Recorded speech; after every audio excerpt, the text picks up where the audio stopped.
Hi. I am planning to post and upload the How to Train Your Dragon audiobook series. I will be doing them one at a time per CD. There are 3 to 4 CDs in each book. I will release one audiobook every week to build up suspension. For those who seek the exciting next adventure from Hiccup's memoirs as a young boy, subscribe and turn on notifications to be notified when the next audiobook will be ready. Tune into them next time. Side note: I do not claim by any right to say that I published them, but give full credit to Cressida Cowell and David Tennant. Train Your Dragon is the first volume of Hiccup's memoirs. He is better known for his great work of natural history, Viking Dragons and Their Eggs, which lists every dragon known to man. He has also published 2 other non-fiction titles, Learning to Speak Dragonese and Mermaids and Other Monsters, and is a regular writer for Big Dragon Monthly.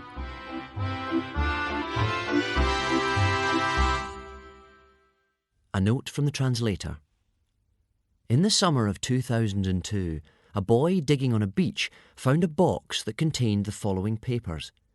They are the lost second volume of memoirs of Hiccup Horrendous Haddock III, the famous Viking hero, dragon whisperer, and top sword fighter.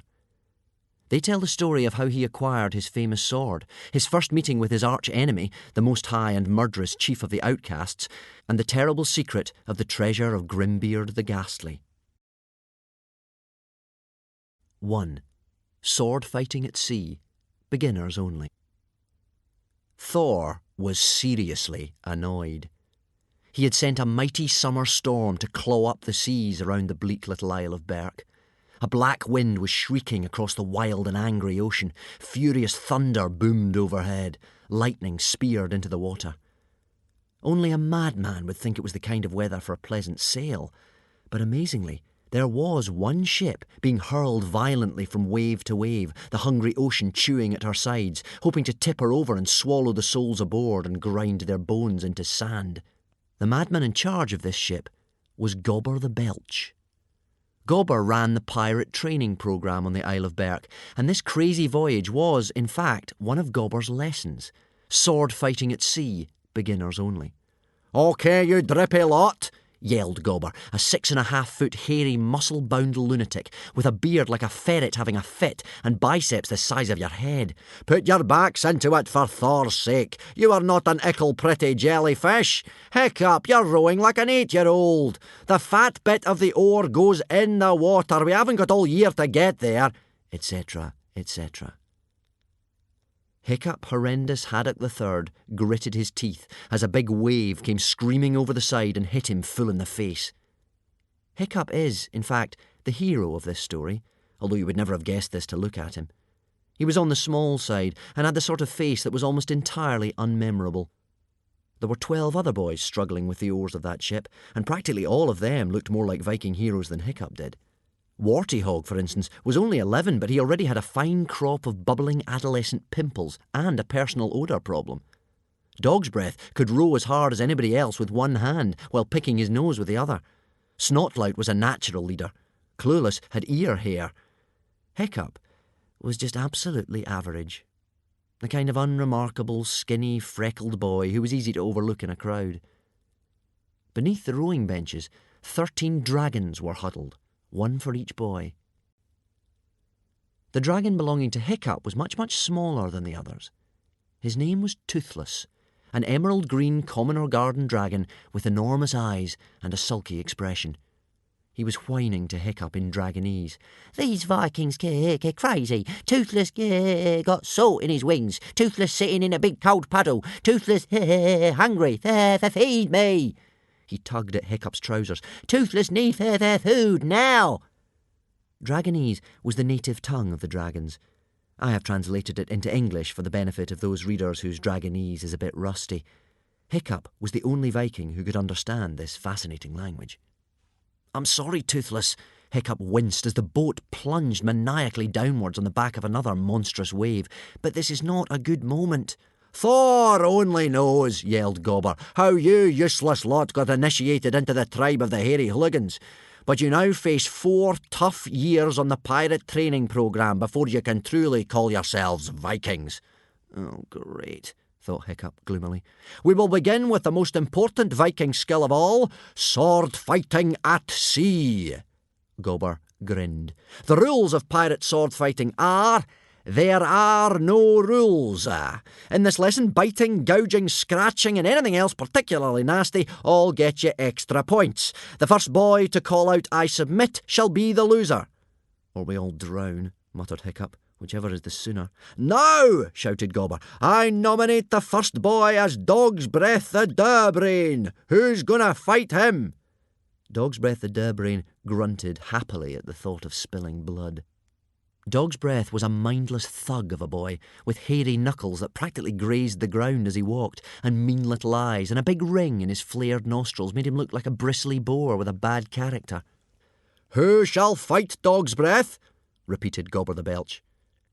10 of the boys stuck their hands up with cries of, "Oo, sir, me, sir, please, sir, choose me, sir," wildly excited at the thought of being smooshed into a pulp by Dog's Breath the Durbrain. This was predictable. That's what most hooligans were like.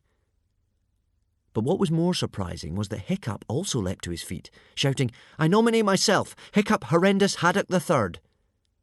This was unusual, because while Hiccup was the only son of Chief Stoic the Vast, he was not what you might call naturally sporty. He was nearly as bad at bashyball, thugger and all the other violent Viking games as his best friend Fishlegs. And Fishlegs had a squint, a limp, numerous allergies and no coordination whatsoever. What has got into you? Whispered Fishlegs. Sit down, you lunatic. He'll murder you. Don't worry, Fishlegs, said Hiccup. I know what I'm doing here.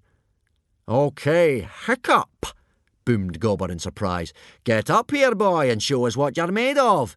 If I'm ever going to be chief of this tribe, whispered Hiccup to Fishlegs as he started taking off his jacket and buckling on his sword, I'm going to have to be a hero at something. Trust me, said Fishlegs, this is not your thing. Clever ideas, yes. Talking to dragons, yes. But one-to-one combat with a brute like Dog's Breath, absolutely no, no, no. Hiccup ignored him. The horrendous haddocks have always had a gift for sword fighting. I reckon it's in the blood. Look at my great-great-grandfather, Grimbeard the Ghastly. Best sword fighter ever. Yes, but have you ever done any sword fighting before? Asked Fishlegs. Well, no, admitted Hiccup, but I've read books on it. I know all the moves. The piercing lunge, the destroyer's defence, Grimbeard's grapple, and I've got this great new sword. The sword was, indeed, an excellent one. A swift-point scare-maker with go-faster stripes and a handle shaped like a hammerhead shark. Besides, said Hiccup, I'm never going to be in actual danger. The pirates in training practised with wooden cases on their swords. Mollycoddling, we never did that in my day, was Gobber's opinion. However, it did mean the hooligan tribe ended up with more live pirates at the end of the programme. Fishlegs sighed. OK, you madman. If you have to do this, keep looking in his eyes. Keep your sword up at all times. And say a big prayer to Thor the Thunderer, because you're going to need all the help you can get.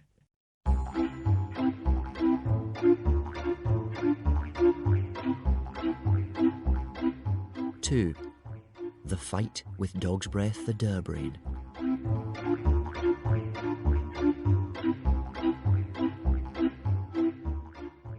Dog's Breath stood, pawing the deck in anticipation. Kill him, Dog's Breath! Shouted Snot-Face Snotlout, Dog's Breath's friend and fellow bully. Snotlout loathed Hiccup. I will, grinned Dog's Breath. This'll be a massacre, hissed Dog's Breath's dragon Sea Slug, an ugly great gronkle with a pug nose and a mean temper. My master will tear this Hiccup limb from limb and throw him to the gulls. Don't bet on it, said Toothless, without a lot of conviction, and he gave Sea Slug a sharp nip on the tail before scrambling for cover underneath one of the rowing benches. Hiccup edged forward towards the hulking figure of Dog's Breath, swallowing hard. He tried to remember what the hero's handbook had said about sword fighting an opponent much bigger than yourself. Something about ducking about, letting the enemy exhaust himself, using his own body weight against him. Don't let him catch you, advised Toothless, appearing for a moment from underneath the bench and then diving back into his hiding place as Sea Slug lunged at him with a crunching crash of razor-sharp teeth. Hiccup stepped forward lightly and calmly, looking Dog's Breath straight in the mean, piggy little eyes. Dog's Breath grinned nastily at him and aimed a huge flailing swipe at his head. Hiccup ducked. "Yay, Hiccup!" cheered Fishlegs. "That's the way to do it." Dog's Breath looked rather surprised. He swiped at Hiccup again, even more violently, and again Hiccup ducked. This time he was so quick about it that Dog's Breath staggered and nearly lost his footing. "Hiccup! Hiccup! Hiccup!" yelled most of the boys. Hiccup was popular with the other boys at the time because a month before he had single-handedly killed a sea dragon that threatened the whole tribe. See How to Train Your Dragon, the first volume of Hiccup's memoirs. Hiccup felt a little bubble of happiness somewhere inside him. This was great. Now Dog's Breath was getting cross. He snorted furiously and lunged forward straight at Hiccup's heart. Hiccup dodged nimbly out of the way and slipped on a slimy piece of the deck, and Dog's Breath reached out one meaty fist and grabbed Hiccup by the back of the shirt and caught him. This was not so great. "Okay," thought Hiccup, "so he's caught me. What do I do now then?" Toothless burst out from underneath the bench and hovered for a second or two 3 inches from Hiccup's nose, shrieking, "Submit! Submit! Submit!" at the top of his voice before zooming back to safety. "I can't submit," said Hiccup indignantly. "I'm supposed to be this pirate hero. Vikings don't submit." "Oh, goody," said Dog's Breath happily, before whacking Hiccup briskly on the helmet a few times with his sword. Hiccup tried to stop him, but each time he was too slow to protect himself. "This is just embarrassing," thought Hiccup, as Dog's Breath's sword clanged off his helmet for the 3rd time. Time to try a few moves. He had a go at the destroyer's defence. He could see himself in his mind's eye, elegant, stylish. But when his brain tried to tell his arm what to do, his arm responded in this clumsy, fumbling way, and Dog's Breath grabbed hold of the fancy Swift-Point Scaremaker and threw it over the side into the ocean. There were hoots and jeers from the watching Vikings. Fishlegs and Toothless winced. "Toothless can't look," moaned Toothless, with his wings over his eyes. "Submit, you stupid human." "What are you going to do, Hiccup?" sneered Snotlout. "Fight him with your bare hands, or submit?" "No way," said Hiccup stubbornly. Dog's Breath moved in for the kill with a few breath-quenching jabs to the stomach. "Oh, for Thor's sake, Hiccup," yelled Gobber in exasperation. "You're fighting like an infant. You're not going to get anywhere by lying on the floor groaning. Bite him on the ankle or something." "He's useless," crowed Snotlout gleefully. "Hiccup the useless, didn't I tell you? All that dragon killing last month was just a fluke. Useless, useless, useless." Boys are very fickle. Hiccup's popularity vanished on the spot. They started chanting, "Useless, useless, useless." The dragons joined in eagerly. "Scratch his eyes out," screeched Bright Claw. "Tear his wings off," howled Fireworm. "Submit," moaned Toothless. With a snort of satisfaction, Dog's Breath threw away his own sword and got down to the business he really enjoyed, hand-to-hand combat. Dog's Breath was an artist in his own sweet way. He liked to get the feel of his victim's flesh in his bare hands, like a sculptor with his clay. Dog's Breath began by sitting on Hiccup to the huge cheers of the rest of the boys. He followed this by scrunching Hiccup's face into the deck and twisting his ear at the same time. "Oh, suffering scallops," said Fishlegs, shutting his eyes. "I can't watch this." "You can still do it, Hiccup," he shouted. "Use his body weight against him." "And just how," inquired Hiccup out of one corner of his mashed mouth, "am I supposed to do that with him sitting on top of me?" While everybody was concentrating on watching this massacre, Snotlout sneakily picked up Dog's Breath's sword and removed the wooden case. "Submit, submit, submit," yelled Dog's Breath, gleefully bouncing up and down. "No," said Hiccup. "Maybe Ickle Hiccup is going to start crying," crowed Snotlout. "Useless, useless, useless," chanted the boys. Toothless emerged from beneath Warty Hog's bench. He looked left and right for any sign of Sea Slug, and there, only inches away, was Dog's Breath's gigantic quivering bottom. It was too tempting. Toothless unlocked his jaws as wide as they would go. As his name suggests, Toothless was entirely fang-free. but his hard little gums could slice through the shell of an oyster and crush the claws of a crab. He leapt forward and bit that wobbling rear end as hard as he could. "Oh!" howled Dog's Breath, letting go of Hiccup, who scrambled out of his way as quickly as he could. Now, Dog's Breath was really, really mad. He grabbed hold of his sword, not realising or caring that it no longer had a wooden case on it, and lunged wildly at Hiccup. Hiccup leapt out of the way, but the sharp point of the blade pierced his shirt and tore a neat slice out of it. "Uh-oh," said Hiccup, suddenly realising he was in big trouble. "Dog's Breath, your sword has lost its—" But Dog's Breath wasn't listening. He gave a roar of maddened fury and made a great slashing swipe at Hiccup's head. Hiccup ducked, and the wickedly sharp blade buried itself in the mast of the boat, slicing the top off one of the horns on Hiccup's helmet in the process. "Stop!" cried Hiccup as Dog's Breath tugged furiously at his sword to pull it free. "Your sword has lost its case! You're going to kill me!" But Dog's Breath was so angry he could not hear a thing. He gave a great heave with his mighty muscles, and the sword jerked free so suddenly that the poor brute sat down heavily on his bottom, just on that tender spot where Toothless had taken a big chunk out of it.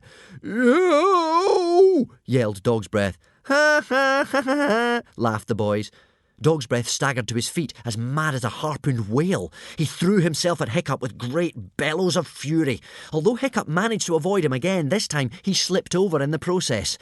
Dog's Breath pinned him down with one giant hand, and he lifted his sword above his head with the other. "Don't do it!" shouted Hiccup desperately.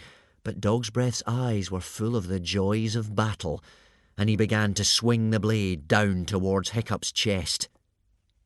And that would have been the end of Hiccup, if it hadn't been for the extraordinarily lucky coincidence that at that very moment the ship lurched queasily upwards on the next giant wave, rolled for a second on the brim, and plunged hysterically downwards, straight on to a large floating object that instantly holed the boat. "Abandon ship!" shrieked Fireworm, and 13 dragons rose into the air like gigantic bats. Dragons are only loyal to their masters up to a certain point. The ship split into 2 pieces on the spot, spilling the Vikings out into the sea. It then sank, with a sigh of relief, to the bottom of the ocean bed in about 10 seconds flat. 1 minute, Hiccup was in the not-so-loving embrace of Dog's Breath the Durbrain. The next, he was doing the doggy paddle in water so breath-quenchingly, spine-numbingly, heart-stoppingly cold that it was difficult to think of questions like, "What in Woden's name do we do now?" Something landed with a bump on the top of Hiccup's helmet. Toothless's eyes peered into his, upside down. Nice fighting, Master," he said. Now, where's my lunch?" "You may not have noticed," said Hiccup, swallowing a big chunk of seawater as the weight of Toothless pushed him under the surface, "but I'm having a bit of a crisis here. Now, flap off, will you, and see what's happened to Fish Legs. He can't swim." Hiccup could swim, but the waves were mountainously rough. He really had to struggle to keep afloat. Toothless returned a moment or so later, looking anxious. The Fish Legs definitely need your help, Master. Big trouble, follow me." And he disappeared again.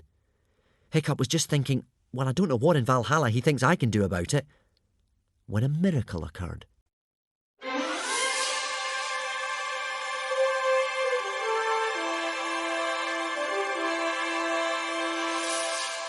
Three, a chance in a million.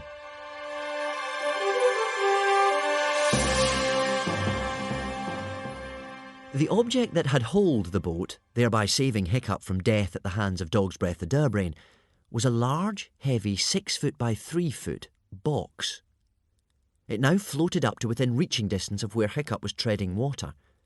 There were a couple of iron handles on the sides, very handy for grabbing onto. About 20 minutes earlier, some laughing members of the Meathead tribe had thrown this box into the sea at Meathead Island, which was a couple of miles away.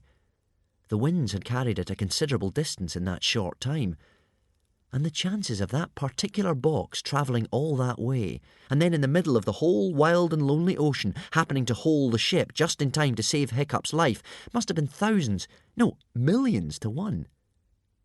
If you were a fanciful person, you might have said that it was almost as if that box was looking for Hiccup. But we are not fanciful people, and that would be ridiculous. No sooner had Hiccup grabbed hold of one of the iron handles with a sigh of relief than a gigantic wave lifted him and the box way, way up and then deposited them crashing down only a couple of feet away from where Toothless was trying to keep Fishlegs from going under for the third and what would have been final time.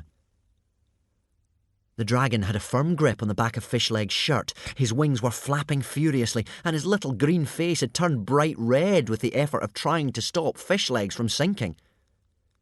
Fishlegs had got hold of a piece of broken oar that was keeping him up a bit, but he couldn't cling on much longer, and he would have drowned if it had not been for the sudden arrival of Hiccup and the mysterious box. There was a lull in the sea for a couple of moments in which Hiccup and Toothless managed to heave the exhausted Fishlegs onto the top of the box. And there he clung, like an anxious daddy longlegs, terrified, but alive. 5 indescribably cold minutes later, they were blown by the violence of the wind onto the shores of the long beach. Amazingly, all 13 of the boys and Gobber himself had survived the shipwreck. Gobber didn't exactly give them a big welcoming hug. Good work, I suppose, he said begrudgingly, sniffing a bit. You took your time about it, though. Step lively, Fishlegs. We're horribly late for the next lesson. As soon as Fishlegs had dragged himself off the box and collapsed panting onto the beach, Gobber stopped being irritated. Because the box wasn't a box at all. It was a coffin. A huge 6.5-foot floating coffin with the following words carved into the lid. Beware. Do not open this coffin.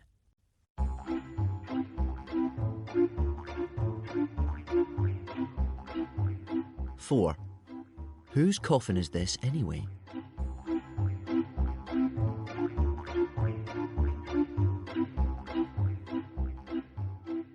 The boys all crowded around the box, forgetting in their curiosity about their narrow escape from drowning. It's a coffin, sir. Yes, I can see that. Thank you, Warty Hog, snapped Gobber the Belch. The question is, whose? The answer was written right underneath the words, do not open this coffin, in letters scratched out with some kind of dagger and stained with something that might once have been blood. Cursed be he who disturbs the remains of Grimbeard the Ghastly, the greatest pirate who ever struck terror into the inner isles. Hiccup felt a cold, clammy shiver run down his back, and he suddenly knew that something really bad was going to happen. Grimbeard the Ghastly had been Hiccup's own great-great-grandfather. The lost treasure of Grimbeard the Ghastly was a popular hooligan saga. It told of how Grimbeard had won a glorious treasure through his brilliance at piracy and sword fighting, a treasure that included his famous sword, the Stormblade. But after 20 years of glorious rule, Grimbeard had disappeared on a mysterious quest, and neither he nor the treasure were ever seen again. And now, here out of the blue, 100 years later, his coffin had appeared back on the shores of Berk. It was spooky.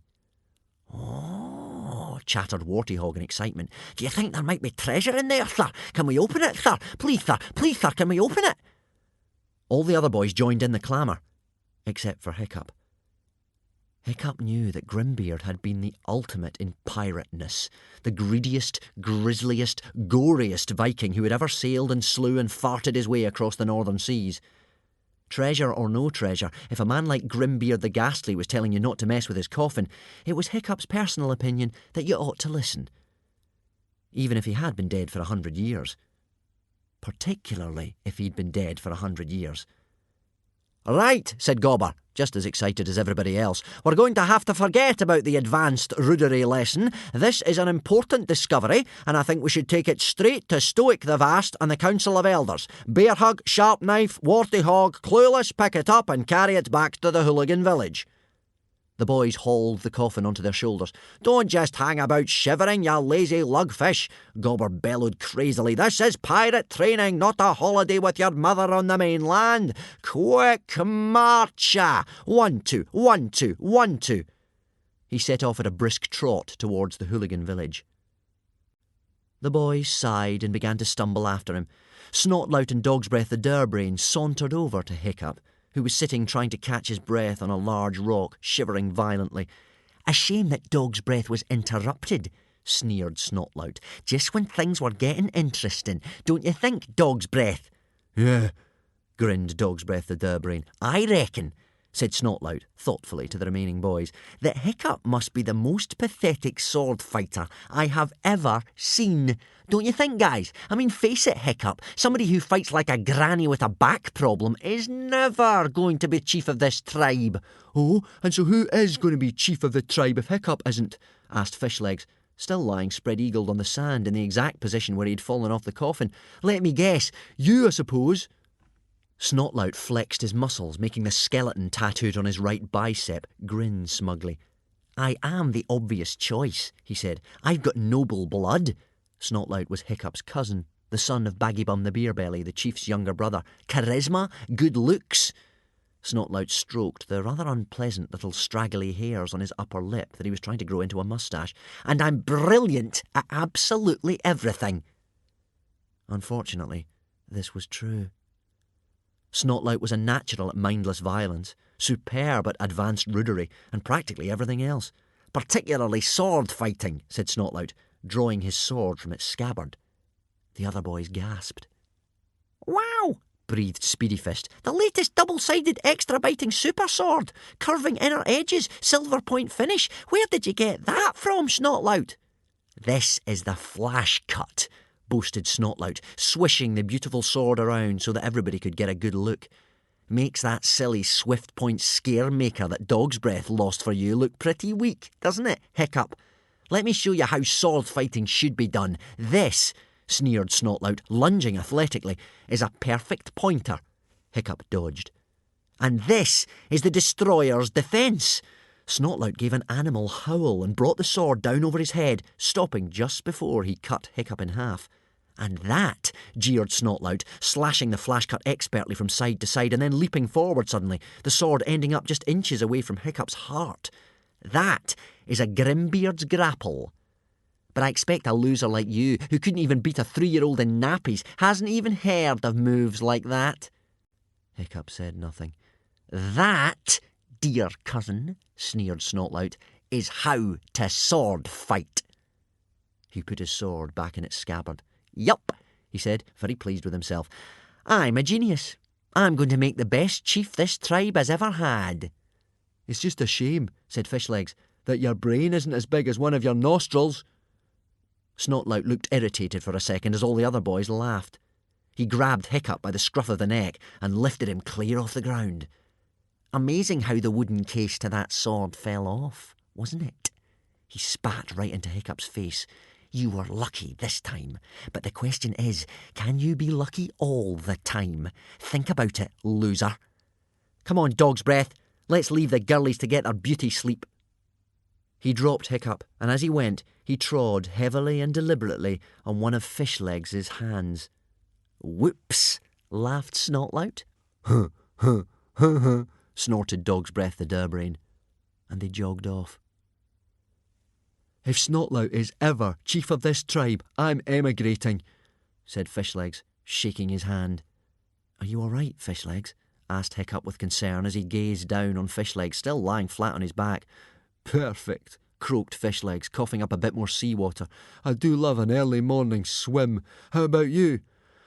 "Oh, couldn't be better, really," said Hiccup bleakly, taking off one of his boots and pouring out a flood of seawater on a couple of small fish.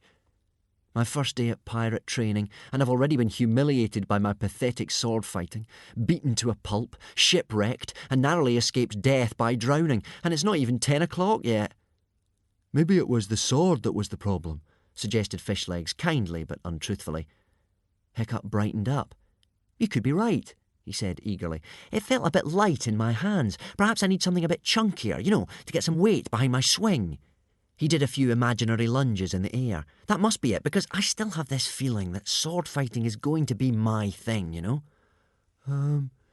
Yes," said Fishlegs, not wanting to hurt Hiccup's feelings by mentioning that it had been the worst display of sword fighting he had seen, ever.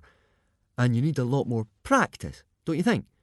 Hiccup nodded enthusiastically. "Anyway," he said, "we need to get after the others. I'm freezing, and have a horrible feeling that some idiot is going to suggest opening that coffin, which says quite clearly, 'Do not open.' It would be just the sort of mindlessly stupid thing they would do." "What do you think could be in it?" asked Fishlegs. "I don't know," said Hiccup, "but a pirate like Grimbeard the Ghastly won't have hidden the treasure in it without booby-trapping it in some way. You read what it said on the top. A man like him could have thought of all sorts of unpleasant surprises." Fishlegs sighed and struggled to his feet. They set off slowly towards the hooligan village, Toothless hitching a ride on Hiccup's helmet. "They wouldn't open it, would they?" worried Fishlegs. "Surely, surely, surely. They couldn't be that stupid."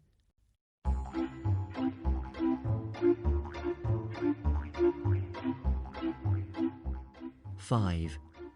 Do not open a coffin that says 'Do not open' on the front."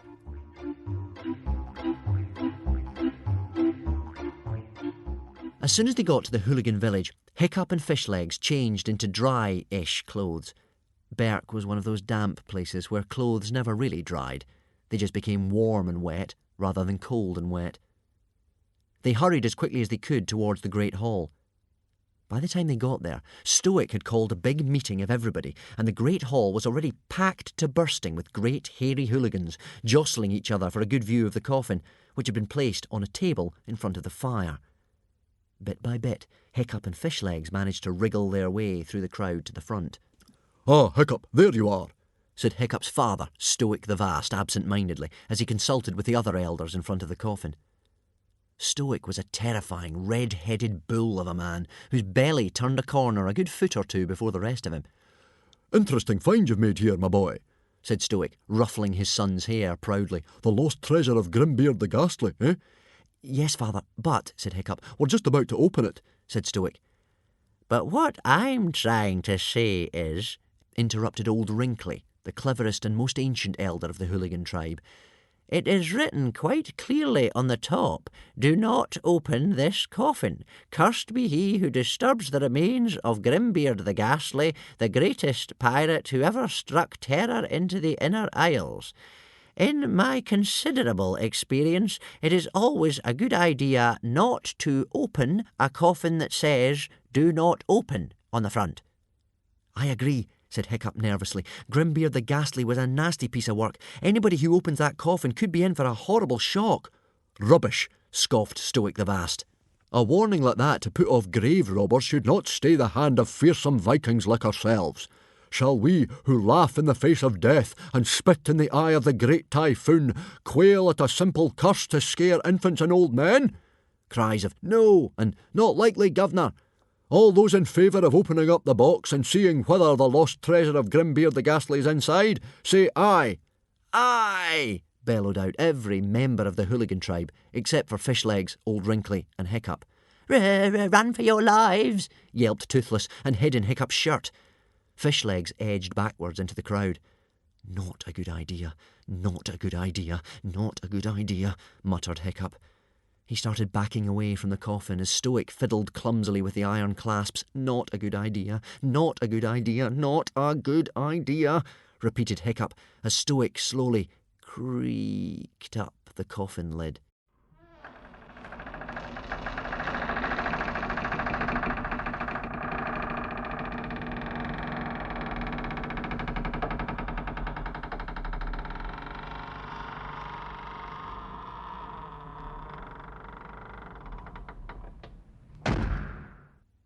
The coffin lid dropped open with a bang.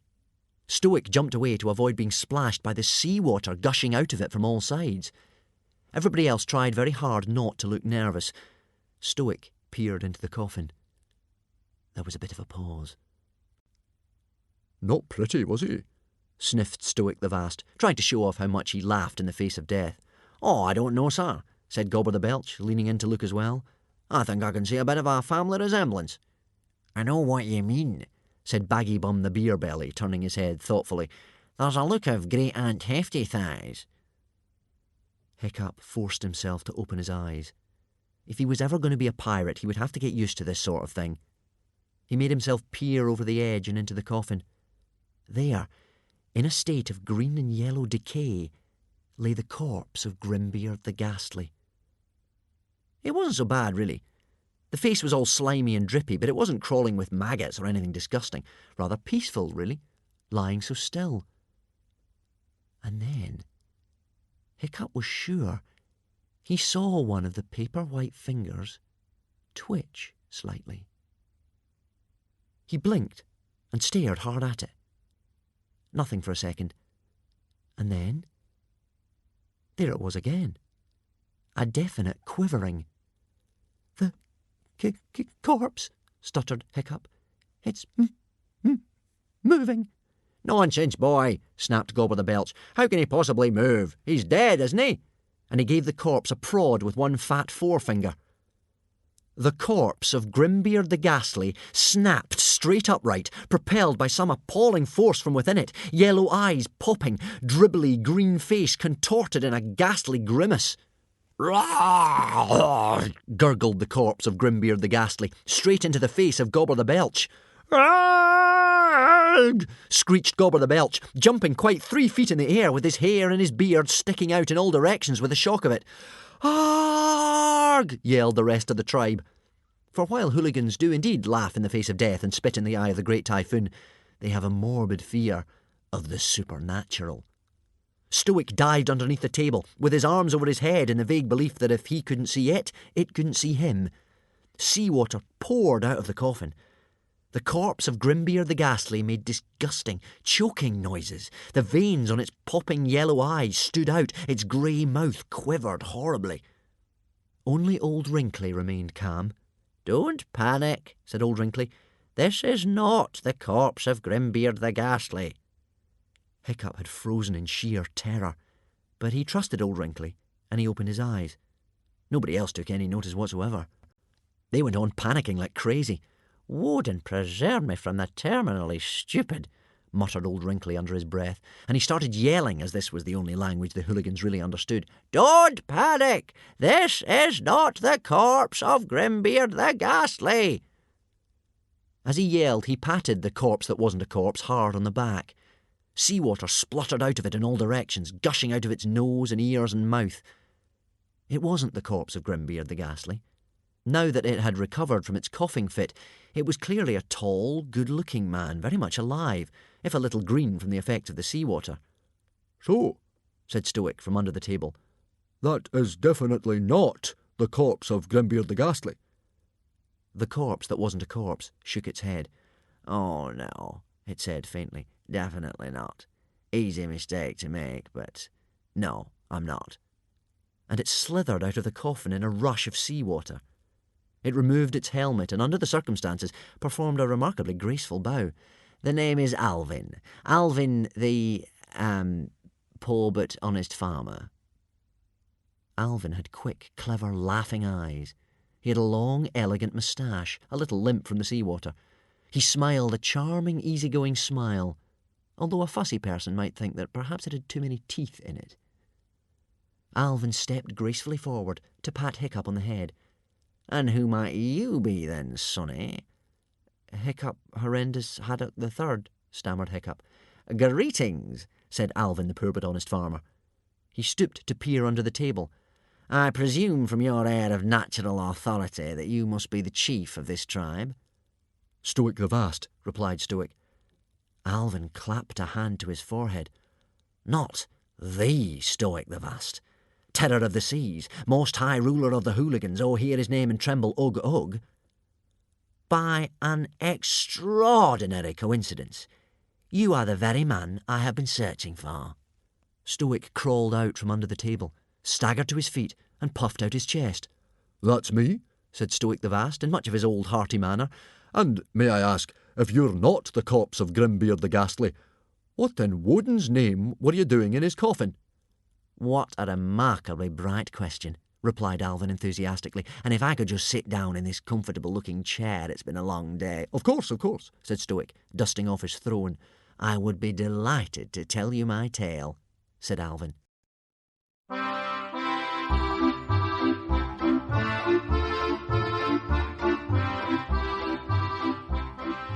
"6.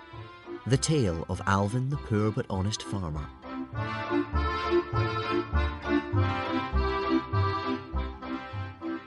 The whole of the tribe of hairy hooligans sat round-eyed in silence as Alvin settled himself into Stoic's throne and told his tale. "I was put in the coffin began Alvin, by some very rude people who not only disbelieved the tale I am about to tell you, but also suspected me of being a common thief. They dumped me over the side of the arbour on their island with a lot of rude laughter. Meatheads, said Stoic knowledgeably. Were they led by a tall chap, one eye, bad breath, answers to the name of Mogadon? That does ring a bell, admitted Alvin. But how would you come across the coffin in the first place? Asked Stoic. I am a poor but honest farmer, said Alvin. And a long time ago in the peaceable country, far, far away, I was digging up some ground for, planting potatoes, when I came across this coffin which just fell open in my hands. And when you opened this coffin, which says quite clearly, "Do not open on the front," asked Old Wrinkly thoughtfully, was there not some sort of surprise? You could say that, admitted Alvin, with a good-natured smile that perhaps did not quite reach his eyes. I opened the coffin, reached forward quite innocently to grasp something inside, and the coffin lid snapped shut with the force of a shark's jaws, and in one stroke cut off my hand. Alvin held up his right arm. There, where his hand should have been, emerging from his sleeve, was an iron claw. The hooligans gasped in horror. Dearie me, tutted Stoic. Bibby-trapped. I do apologise for my great-grandfather. He did have a nasty sense of humour. Yes, said Alvin, smiling happily once more, but luckily us poor but honest farmers can take a joke. And this, he gestured to the claw, is very handy for opening up oysters. Now back to my tale. I was careful the next time I opened the coffin to dismantle the booby trap first, but there was no sign of any treasure inside, nor indeed the body of Grimbeard the Ghastly. What there was... The entire tribe of hairy hooligans leaned forward, eagerly, mouths open, eyes wide. Was this map and this riddle. Alvin reached into his breast pocket and held up the map and the riddle for everybody to see. Oh, said Stoic, very disappointed. No Grimbeard, no treasure, no Stormblade, just two little pieces of paper. Ah, but Stoic, said Alvin craftily, these two little pieces of paper will lead us to Grimbeard's treasure. Us? Said Old Wrinkly. Something is puzzling me. You have the riddle, you have the map. Why didn't you just go and find the treasure yourself? Why did you come here to us? But that would be dishonest, said Alvin virtuously. We all know the saga of the lost treasure of Grimbeard the Ghastly. This treasure belongs to you, his descendants. Besides, there's the little matter of the riddle. The riddle makes it clear that this treasure cannot be found by just anybody. Alvin cleared his throat. Dare you brave the watery grave, the death's head prick of fire and sleep? If you dare, you are my heir, for my heir's beast shall sniff it there, and he shall tell me underground, am I lost or am I found? So you see, said Alvin, it seems only the heir to Grimbeard the Ghastly can find the treasure, and only his beast can sniff it out. I assume by beast he means dragon. Dragons were excellent sniffers and finders of treasure. A good dragon could sniff out gold and precious metals even when they were buried some way below ground. And I couldn't possibly find this treasure myself, said Alvin, because I don't have a way with dragons. They just don't like me. I don't know what it is. Anyway, I wonder if any of you have any idea of where the riddle is talking about. You, for instance, Stoic, with your quick and lively brain. Stoic struggled to look intelligent. That's a hard one.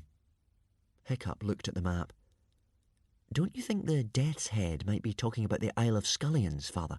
Suggested Hiccup. A death's head is a skull, after all. Of course, boomed Stoic. The Isle of the Scullions. That'll be where it is. The Isle of the Scullions was a small island off the west coast of Berk that formed the shape of a skull and crossbones. It was this shape that Grimbeard had adopted for his flag, and most famously, his helmet. So this island here is the Isle of the Scullions, is it? Purred Alvin, gleefully pointing at the map. And that's where we'll find our treasure. To Alvin's surprise, the hooligans started laughing. Oh, there's no question of finding the treasure if it's on the Isle of the Scullions, said Stoic cheerfully. Nobody has ever returned from the Isle of the Scullions alive. Hiccup, you're the expert on dragons. You explain to Alvin about scullions. Viking dragons and their eggs. The scullion. The scullion is a dragon standing about 10 feet tall. It has lost the power of flight, eyesight and hearing, but its sense of smell is phenomenal, and it will eat anything it comes across. This animal is untrainable and very, very dangerous. Statistics. Colours, black and purple. Armed with, terrifying teeth, claws, etc. Score 9.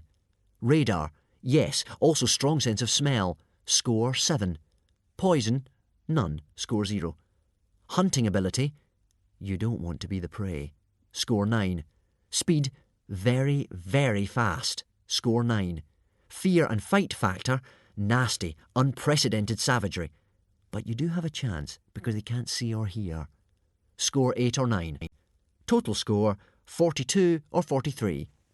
The scullion, said Hiccup, always delighted to be asked a natural history question, is a very rare, very savage species of flightless dragon. Despite being blind and very nearly deaf, it is one of the most fearsome predators of all dragons, hunting in packs, using a highly developed sense of smell alone. Okay, said Stoic hurriedly. We get the picture. It has this one extra long, super sharp claw, continued Hiccup, with which it disables its victims by cutting the Achilles tendon at the back of their heels, leaving them unable to walk. It then eats them alive. Not very nice. Ah, said Alvin. I see the problem, but I am sure a man as clever as you, Stoic, will be able to lead a quest to the Isle of the Scullions to find this treasure nonetheless. A quest to the Isle of the Scullions would be total madness, said old Wrinkly firmly. Grimbeard's sword, the Stormblade, will be part of this treasure, wheedled Alvin. And if you held the Stormblade, the name of Hooligan would be feared again throughout the barbarian world. Stoic stroked his beard thoughtfully. And you, Stoic, cooed Alvin, picture yourself with diamonds sprinkled in your beard, a golden breastplate, the Stormblade flaming terribly in one hand, bracelets for those handsome wrists of yours. I can see you already, Mogadon kneeling humbly before you. What a vision you will be! Stoic sucked in his belly and flexed his muscles. He'd always secretly fancied himself in a pair of earrings. I'll do it, he yelled. Fellow hooligans, he bellowed, I shall lead you on a quest to find the treasure of our ancestors. But it's insane, cried Hiccup. Anyone who sets one toe on that island will be eaten alive in moments. It's suicide to even think of it. Everyone was cheering too hard to listen to Hiccup. Glory and riches shall be ours, beamed Stoic, patting Alvin painfully hard on the back. Oh, here we go, moaned Hiccup to himself. Learning to speak drgonease. Drgonease is punctuated by shrill shrieks and popping noises and sounds most extraordinary when spoken by a human. The word pishu, for example, is pronounced very like a sneeze. More common dragon phrases. Pishu na munch munch di meow meow. Please do not eat the cat. Who di chuck it up in di jim jams di papa? Who has been sick in my father's pyjamas? Parka di boti, 460 Woden or me do di girly boohoo. Sit for Woden's sake before I burst into tears.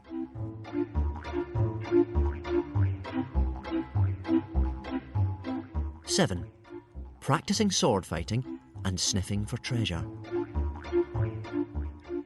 In Hiccup's opinion, everything went wrong from the moment Alvin the poor but honest farmer was let out of the coffin. It wasn't Alvin's fault, of course. He was a most entertaining and enjoyable companion. He made the women blush by praising their muscles and their fat yellow plaits. He made the men laugh with hilarious farty jokes and impressions of Mogadon the meathead. He made the children adore him by telling stories of the trickeries and battles of long-dead heroes. Hiccup liked him too. Alvin came across Hiccup one day practicing his sword fighting for the second depressing hour in a row. Hiccup was trying to do the Grimbeard's grapple and failing miserably every time. Stoic had given him a new sword to replace the Scaremaker, an impressively large and heavy one called a stretcher point. Got a lot of length to it, my boy, Stoic had said. It'll make up for your shortness of arm, give you a better reach. But Hiccup had difficulty keeping it steady, and when he got to the lunge at the end, he tended to fall over. He had just got up and wearily picked up the stretcher point for another go, when Alvin the poor but honest farmer suddenly appeared right behind him and said, Hiccup, isn't it? Hiccup was so startled he nearly fell over again. He hadn't realised he was being watched. "You're the heir to Stoic the Vast, aren't you?" smiled Alvin. Hiccup sighed. "Well, I hope so," he said. "That's the general idea, anyway. But unless I get better at this sword fighting, I'm never going to be anybody's heir. I'm hopeless at it." "No, no," said Alvin reassuringly. "You've got natural ability, I can see that. You just need a little coaching, that's all. Let me show you." Alvin carefully put his helmet by the side of the ferns for safekeeping. Hiccup watched, fascinated, as he untwisted the claw attached to his right arm. In its place, he fixed a sword-holder mechanism. He then drew his sword and showed Hiccup how he could fit it into the mechanism. He twisted it tight so it wouldn't fall off. "A clever little contraption I designed myself," said Alvin. "I think I even fight better now than I did before the accident." He twirled his moustache and demonstrated the grapple himself. "You see," said Alvin, "the weight should be kept on the left foot." Hiccup followed him carefully and fell over again. "Bravo!" clapped Alvin to Hiccup's surprise. "But I fell over again," said Hiccup. "But with such style," said Alvin. "You can't teach that. It's in the blood." Alvin picked up his helmet again. He made a grimace as he put it back on his head. He took it off again and peered inside. "There seems to be some sort of mud in here. Some sort of very smelly mud." "It's all over your hair, I'm afraid, sir," said Hiccup. Alvin looked horrified. He was very particular about his personal appearance. He hurried away to wash it off. Toothless, who had been hunting rats through the ferns, came and perched on Hiccup's shoulder. He had the giggles.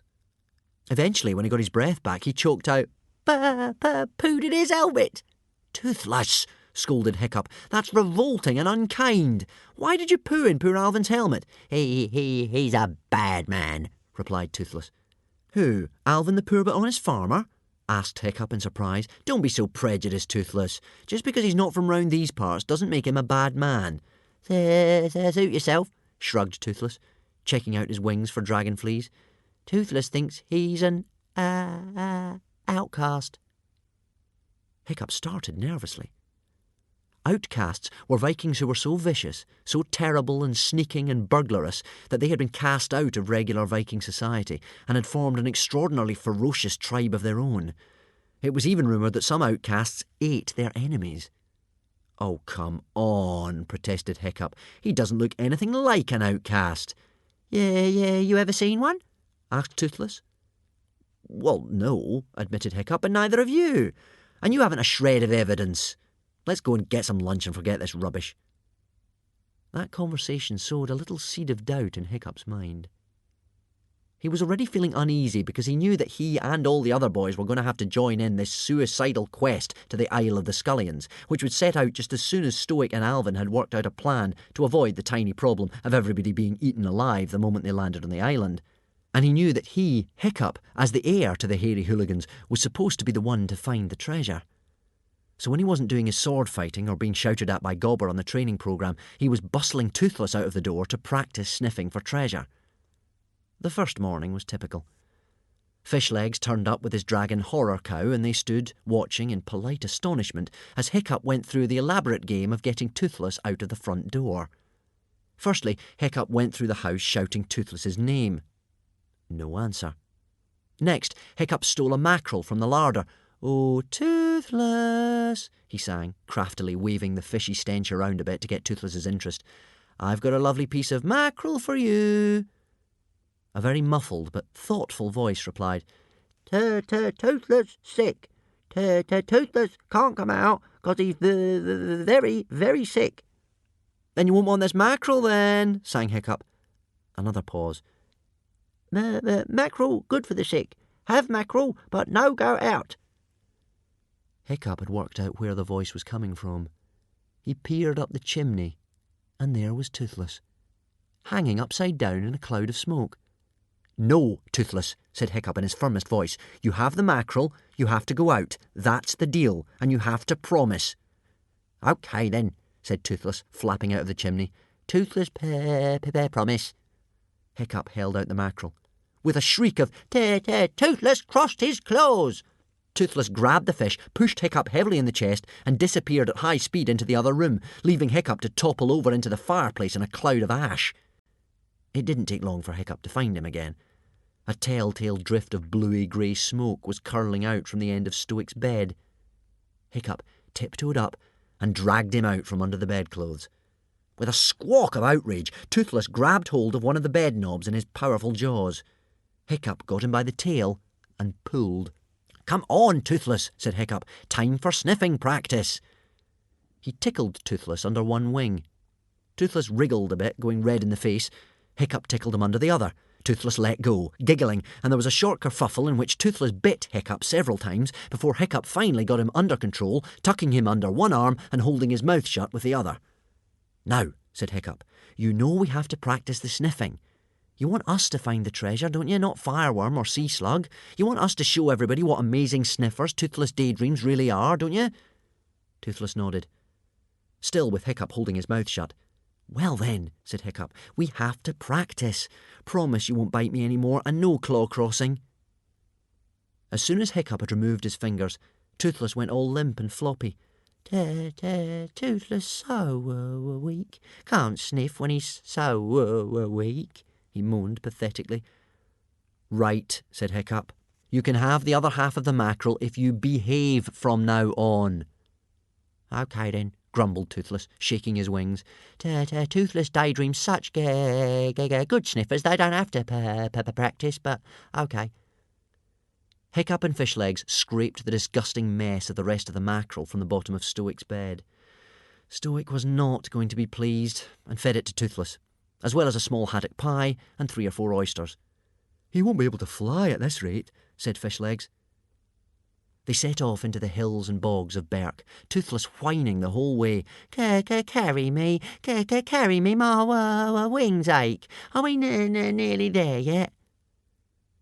Berk was always a wild-looking place, treeless and boggy, heather-blown and fern-filled, and of course it was practically always raining, anything from a light, persistent drizzle to a drenching downpour. There are 28 words that mean rain in the hooligan language. But if you like your landscapes bleak and dramatic, Berk was attractive in its own way. And this was now spoilt by the great muddy holes the hooligans were digging everywhere, ever since they'd become obsessed with hunting for treasure.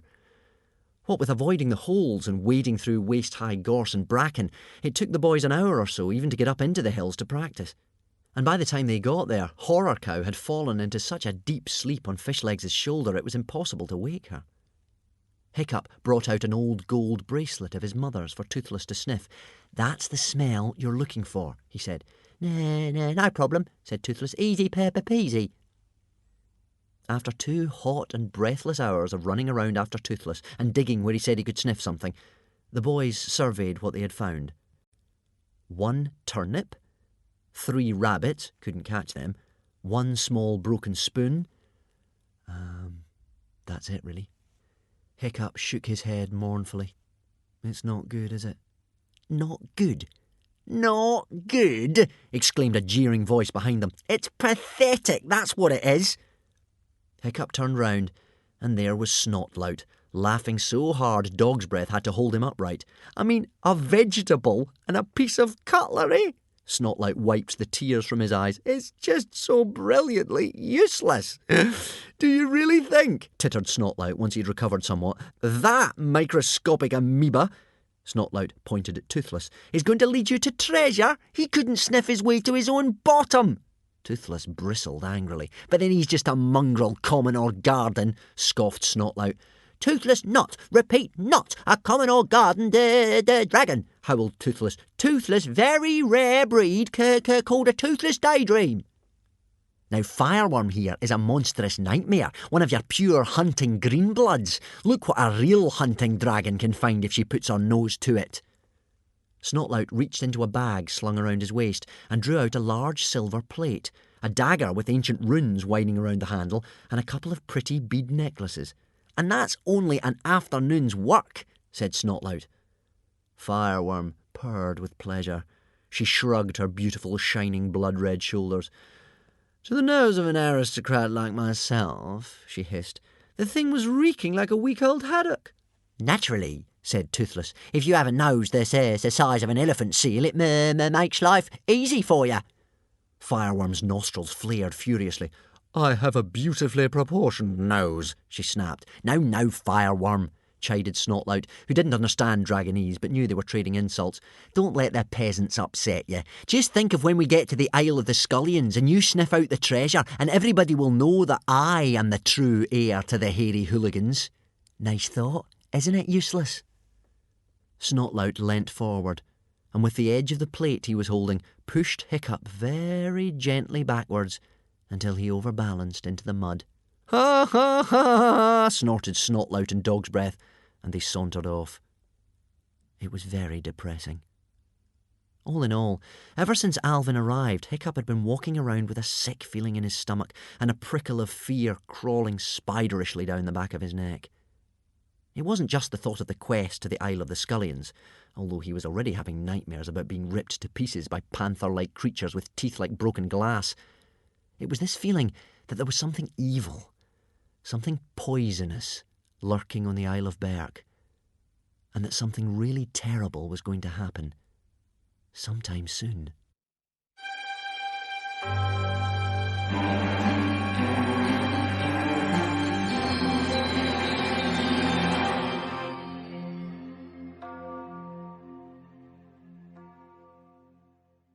CD 2. 8. Meanwhile, in a cavern deep, deep underground.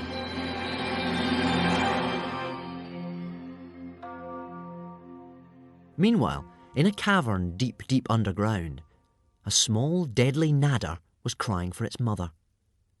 It had wandered away from its home in the cosy tunnels of the dragon nursery and lost itself in the maze of the Caliban caves below.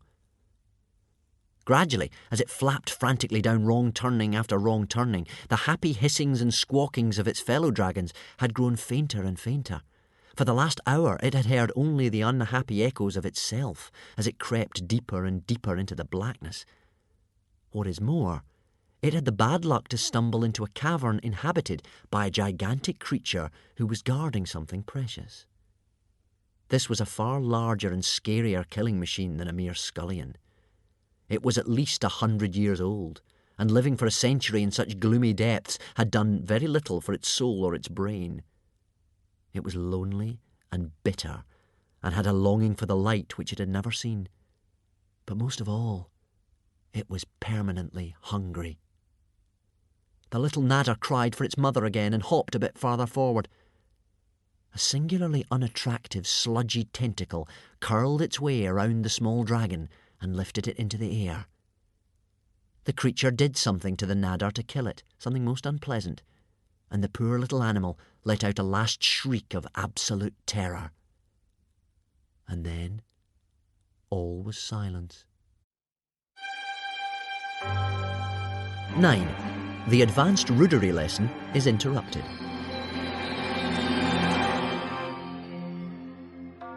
This jumpy time of waiting and preparing finally came to an end about 2 weeks later. It was halfway through one of Gobber's advanced rudery lessons in the Great Hall. Snotlout was in front of the rest of the class, having a rudery battle against Toughnut Jr. Toughnut Jr. was struggling. He was naturally a good-natured boy, and insults were not his strong point. "You," said Toughnut Jr., trying to sound sneery, "are a big, fat, and I mean really, really fat bully. And your granny is a very naughty person." "Oh, for Thor's sake, Toughnut Jr., exploded Gobber, furiously tearing his beard out. "This is a simple exercise. Can't you do better than that? Snotlout's granny is a yellow-bellied, decrepit old oyster. Snotlout's granny is a barking mad old walrus head." "What's that?" howled Snotlout, so psyched up for the lesson that he didn't care who he attacked. No, Snotlout," soothed Gobber. "Not really, I'm just telling Toughnut. You're supposed to think of something extra vile and then spit the words out. You show him, Snotlout." "With pleasure," leered Snotlout. He leaned forward until his nose was just inches away from Toughnut's. He grabbed Toughnut around the neck for extra emphasis. His mean little eyes narrowed with menace. His nostrils quivered with temper. "You," he spat out with savage contempt. are a cowardly, cowering cuttlefish. Brilliant, Snotlout, brilliant, cheered Gobber. With the heart of a jellyfish, the brains of a plankton, and the stink of a barrel full of mackerel heads. Oh, bravo, boomed Gobber. You go straight to the top of the class. At this rate, Snotlout, you'll have no problems whatsoever becoming a pirate. Which is more than I can say for the rest of you, etc., etc., etc. Hiccup raised his eyes to the heavens. He went on absent-mindedly drawing pictures in his insults book. He was unexpectedly interrupted by the arrival of Stoic the Vast, and behind him, smiling charmingly, Alvin, the poor but honest farmer. I apologise for disturbing your lesson, Gobber, beamed Stoic. Not at all, said Gobber. But I bring good news. We are about to set out on our glorious quest to the Isle of the Scullions. There was a short silence, in which fish legs turned white as a sheet and made faint moaning noises. And then everybody else started cheering. Hiccup put up his hand. What about the Scullions? He asked. I'm glad you asked that, replied Stoic the Vast enthusiastically. As we all know, he patted Hiccup affectionately on the head, Scullions are terrifyingly vicious creatures. Savage beyond your wildest dreams, murmured Hiccup. But, beamed Stoic, they have not only lost their ability to fly, but also their sense of sight. Indeed, they are guided to their prey almost entirely by smell alone. So, it is Alvin's theory that if we bath thoroughly before we go, unusual I know, but you have to suffer to be rich, we should be all right. Fishlegs put up his hand. Theory? Should be? What you're saying is that Alvin doesn't actually know, and we could find ourselves flat on our backs being chewed to death very slowly by a bunch of ravenous reptiles? Stoic nodded. In which case you shall enter Valhalla a hero of the tribe. And may I say here, said Stoic solemnly, that anyone who dies in the course of his duty shall be awarded a posthumous black helmet. Oh, yippee, murmured Hiccup. Death or glory, yelled Stoic the Vast, performing the complicated hooligan salute, which consists of making a slitting motion across your own throat while letting out a fart like a clap of thunder.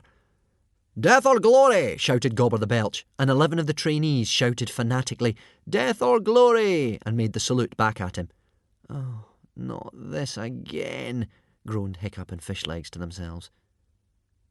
Stoic and Alvin's plan really was that simple. The hooligans and dragons had to bath themselves thoroughly. They had to present themselves the next day at the Great Hall, where Alvin would make sure they passed what Alvin called the sniff test. This consisted of Alvin, who was good at this sort of thing, seeing if he could smell them or not, and the expedition would set off. Hiccup nerved himself up to talk to his father. Never an easy task.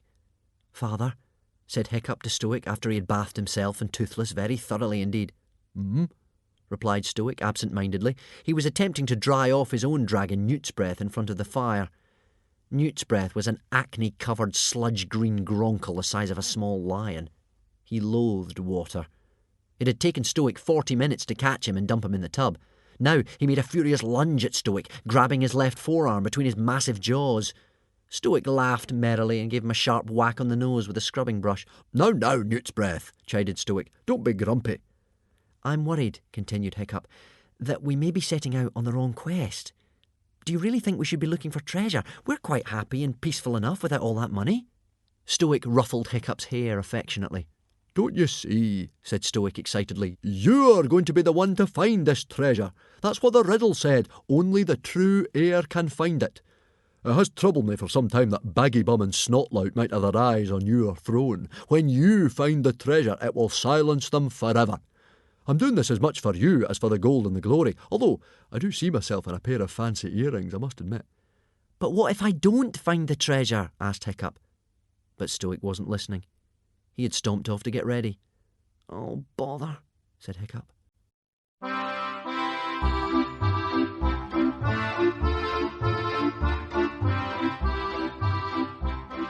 10. The worst day of Hiccup's life so far.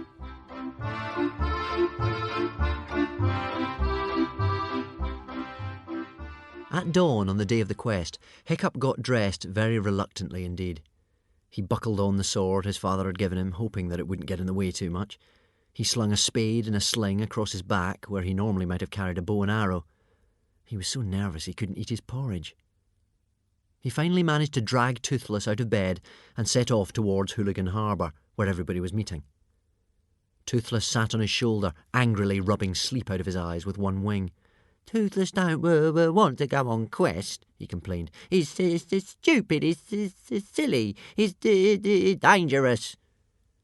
Hiccup could not have agreed with him more, but all he said was, "You're going to be all right. You've got wings. Any scullions attack you and you just fly away." "Yes, but Toothless don't like the sight of blood," whined Toothless. "You get torn to pieces and Toothless feels sick." "We all have our problems," snapped Hiccup crossly. Fishlegs was already at the harbour, looking furious. His dragon horror cow sat at his feet, chewing quietly. All the other boys were milling about, their dragons fighting each other or flapping over their heads. Everybody was thoroughly overexcited, despite the very real prospect of being eaten alive.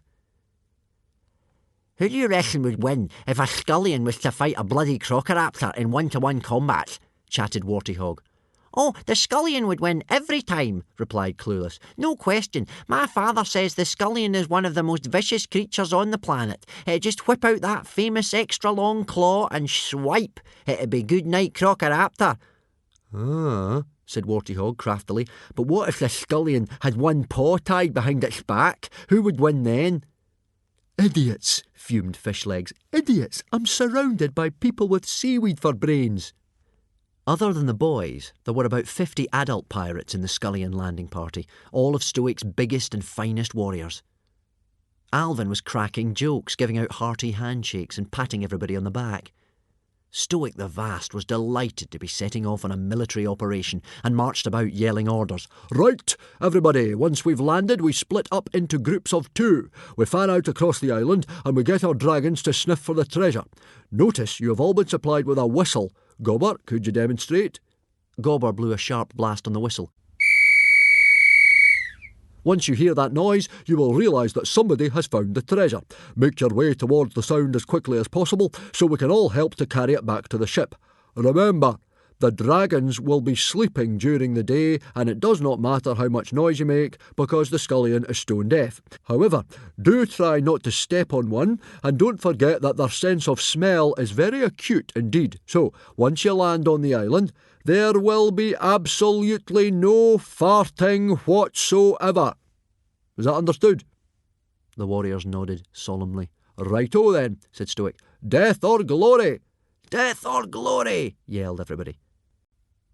And the Grimbeard's treasure-seeking scullion landing party climbed aboard the good ship Lucky 13 to set sail for the Isle of the Scullions. Dog's Breath the Durbrain accidentally bumped into Hiccup as they climbed in and knocked him onto the floor of the boat, where Snotlout trod on him. "Clumsy me," grinned Snotlout, swinging the flash cut in a nonchalant fashion. "Good luck, useless." Lucky 13 set off slowly from the harbour through an ominous thick fog hanging heavily over the whole of the inner isles. It was difficult to see more than 6 feet ahead. After 3 or 4 hours, they caught sight of the Isle of the Scullions, looming spookily through the mist. And Hiccup's immediate thoughts were, in no particular order, let's go home, turn around, abandon ship. Don't sweat, he told himself. Scullions can smell sweat. But he could feel himself getting hotter and hotter with seasickness and fright as the island drew closer and closer. In fact, even the bravest and most chatty of the hooligans fell silent as they sailed deeper and deeper into waters their tribe had been forbidden to enter for hundreds and hundreds of years. For the Isle of the Scullions was a very sinister place. The black cliffs in their odd, pillar-like formations and the bloody, bright red earth seemed to whisper the word death. All around there were crazy towers of limpet shells, stacked up in piles perilously high, like so many fantastic sculptures. Being unable to fly or swim, the scullions were imprisoned on the island. They had long ago finished off any small mammals, reptiles or birds that had once lived there. For years they had had to exist on shellfish, the limpet in particular, because it was so plentiful. There was no sign of life anywhere. No rabbits, mice, or other scuttly creatures running around the hillsides. No birds calling from the cliff tops. Nor were there any signs of the scullions either. There were, however, worryingly enormous holes dotted all over the landscape. Those must be their burrows, thought Hiccup. They were larger than any burrows Hiccup had ever seen before. Some of the holes were as big as the front door of the great hall. They must be somewhere down there, thought Hiccup, swallowing hard. Because there were no animals or birds and no winds on such a calm day, there was an eerie silence. Except, that is, for one terrifying sound. Imagine the set-your-teeth-on-edge screech of a chalk scratching on a blackboard, multiplied hundreds of times over. It was the sort of noise you might get if you were sharpening 1,000 knives on 1,000 stones, but it was far more excruciating than that. It sent all of Hiccup's nerve ends wincing and jangling, even as he realised what the horrible rhythmic scritch-scratch was. It was the sound of the scullions sharpening that extra-long claw of theirs on a rock deep within their burrows. This was a practice Hiccup knew about but had never actually heard in real life before, called sleep sharpening. Hiccup took a deep breath. Well, at least we know they're asleep, he thought. The hooligans had to row 3/4 of the way around the island before they found a place where the boats could land safely. It was a wide open bay, again with that strange blood-red sand. Alvin stood up to make a speech. Every dragon on the boat hissed and growled warningly as he spoke. "I wanted to wish everybody the best of Viking luck," he said, smiling smoothly and easily. "To my great, great sadness, I will not be able to join you on this part of the quest. Nothing would give me greater pleasure than to risk my life in this glorious enterprise, but even though I have washed thoroughly, I am afraid my smell is so strong to dragons that it might put the whole operation in jeopardy. I shall just stay here and look after the boats." "And it was all his idea in the first place," said Toothless, outraged in Hiccup's ear. "See what Toothless means? An outcast and a coward." Stoic patted his friend sympathetically on the back. Very noble of you, Alvin, he whispered loudly. It was difficult not to whisper, even though the creatures had no ears to hear with. I'm sorry you have to miss out on the fun. OK, men, find yourself a partner, fan out across the island, and if nobody finds anything at all, we'll meet back here in an hour. Fireworm was in a frenzy of excitement as soon as they landed. She had clearly scented something already and was dying to follow it up, her tail thrashing, whimpering and dribbling with her eagerness to be off. "Now no following us," grinned Snotlout, aiming a kick at Hiccup as he and Dog's Breath hurried after her. Hiccup and Fishlegs stood looking at Toothless, but Toothless was showing no such joy at the task ahead. He sat calmly on the sand, licking his tail in a thoughtful fashion. Fishlegs' dragon Horror Cow had already fallen asleep under a bench on the boat, so she was going to be no help. "Can you sniff anything?" whispered Hiccup, hopefully. Toothless sniffed. "Pooh," he said in disgust. "Lurgified limpets and sun-baked scullions. Yeah. Yucky. Let's get out of here." No, whispered Hiccup. "Treasure, gold, jewels, that sort of thing." And he added craftily, "I'm sure a toothless daydream like yourself can sniff far better than a mere monstrous nightmare." Toothless swelled with indignation as he remembered the cheek of that fireworm creature. He sniffed some more. "Toothless has got a slight cold," he said, with dignity, "but that doesn't bother us aristocrats. There might be something coming from over there." And he waved a claw vaguely towards the left. So Hiccup drew his too big sword, and they set off, keeping a sharp eye out for any scullions that might be awake.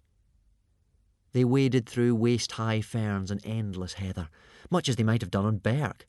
At one point they passed a gigantic footprint in the mud. Hiccup knelt down to examine it. "Wouldn't preserve us," he murmured. "This means the scullion is about twice as big as we previously thought." "No question that it had beat the bloody Crocodile in 1-to-1 combat then," said Fishlegs, unable to stop himself from laughing hysterically. "Oh, this is great. On top of everything else, I'm going crazy." Hiccup was feeling nervous about so many things it was difficult to concentrate on which worry to worry about most. He had to find the treasure. It was bad enough being the worst sword-fighting trainee ever, but if he didn't find this treasure that the heir was supposed to find, then his father was going to be really disappointed. Hiccup hated disappointing his father, even though he had lots of practice at it. And what if Snotlout found the treasure? Hiccup went cold and clammy at the thought. He looked doubtfully at Toothless, who was hitching a ride perched on Fishlegs' spade. He had shown no promise whatsoever when they'd been practising on Berk. But Toothless had triumphed in a crisis before. When Hiccup was swallowed by a sea dragoness Giganticus Maximus, Toothless had flown up the monster's nostril, causing him to sneeze and saving Hiccup's life. So he did have hidden and surprising depths. Maybe he was a hidden sniffer as well as a hidden hero. Maybe he really had caught a whiff of something. Maybe. Toothless thoughtfully picked his nose, examined the bogey on the end of one talon, and swallowed it. He suddenly flapped off the spade and started leading the little procession in a worryingly aimless fashion. At one point he led them in a pointless circle. At another, Hiccup stopped him in the nick of time before he woke up all the scullions by doing a poo. Finally, he settled on a small grassy patch at the top of a little hill. He sat down and scratched his ear. "Could be here," he said, absent-mindedly. Hiccup's heart beat a little quicker. "Here?" he asked. Toothless nodded in an offhand way. The boys took out their spades and, forgetting about the scullions in their excitement, started to dig. After about 10 minutes of shovelling, they hit on an underground cache of limpet shells. "Frittering Freya," said Fishlegs, "these scullions eat a lot of limpets. I bet this whole hill is made out of limpets. I bet this whole island is made out of limpets." Hiccup's spade hit on something hard and large and heavy just below the surface. Hiccup held his breath. He prodded again. Yes, it was definitely hard and heavy. "I think I've got something here," he whispered. Toothless leapt up and down in excitement. Treasure! Treasure! He chanted. "You're going to be a hero, and Toothless, the hero's dragon. You're going to be—" Hiccup reached down, caught an edge of the hard object, and struggling with both hands, pulled out of the earth the most gigantic limpet shell anyone had ever seen. At exactly the same moment as Hiccup sat down, suddenly gazing at the limpet, there was the faint, clear sound of a whistle being blown not far away. "Useless," said Hiccup, staring at the limpet. "I really am useless. This is the second time the gods have sent me a sign. The first time they sent me a minuscule dragon 3 times smaller than anyone else's." "Thank you," said Toothless, staring down into the hole. Don't understand it. Really did smell metal." "This time they send me a gigantic limpet." "It's the most enormous limpet I've ever seen," said Fishlegs in awe. "I think you may have discovered a whole new species." "Oh, brilliant," said Hiccup sarcastically. "That'll impress the tribe. They're all such nature lovers." He was feeling very black. "A limpet," said Hiccup, "however big it is only ever a limpet. It's not treasure, is it? I never heard of a saga where the hero discovers a new type of mollusk." "Meanwhile," Hiccup continued, "I hear that the real heir to the hairy hooligan tribe has found the treasure. Please, don't let it be Snotlout." Hiccup repeated this to himself over and over again as they trudged towards the continuous noise of the whistle. "Please don't let it be Snotlout. Please don't let it be Snotlout. Please, please, please don't let it be Snotlout."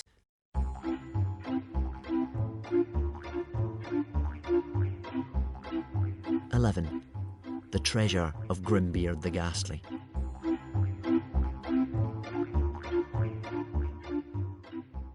Of course it was Snotlout who had found the treasure. There he stood, chest stuck out, nostrils flaring, a big fat smile on his smug face. Fireworm, his dragon, had blown up to nearly twice her size with pride. He was surrounded by a crowd of Vikings who were giving him the hooligan hurrah. "Snotlout! Snotlout! Snotlout! Ugh, ugh, ugh!" Snotlout grinned even more widely when he saw Hiccup trudging up, trying to look inconspicuous. Difficult when you're attended by a friend carrying a gigantic limpet. "Look what I've found, Hiccup," drawled Snotlout. Snotlout had found a large wooden chest, very battered and scuffed and thoroughly gnawed by scullions. It had the words, "Property of Grimbeard the Ghastly, do not open," written on it in large golden letters. Hiccup sighed. No chance of it not being the treasure, then. "Righto then," said Stoic, rubbing his hands together in a businesslike fashion. "Let's open it." Hiccup forgot about shutting up and keeping a low profile. "Father," he whispered urgently, "we can't open it here.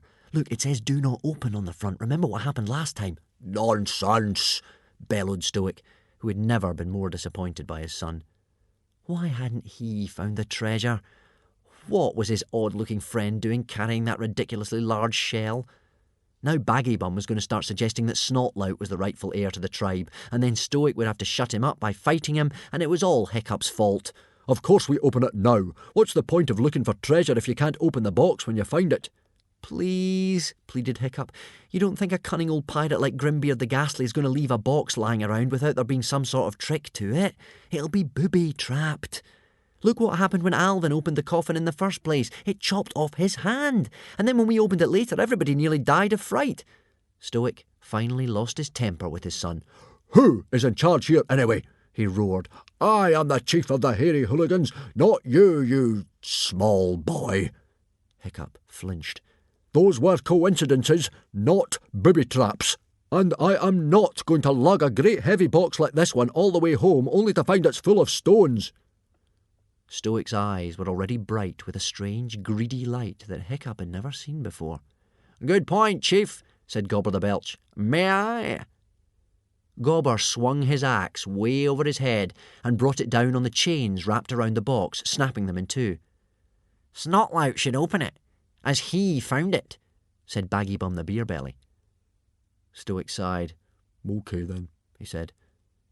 Snotlout proudly stepped forward. This was his big moment.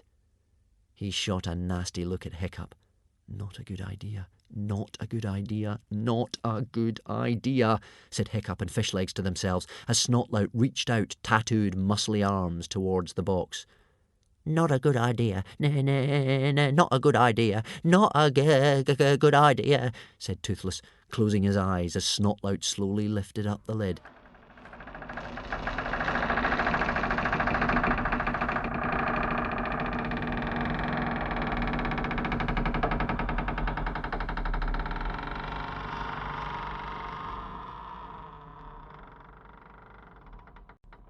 "12.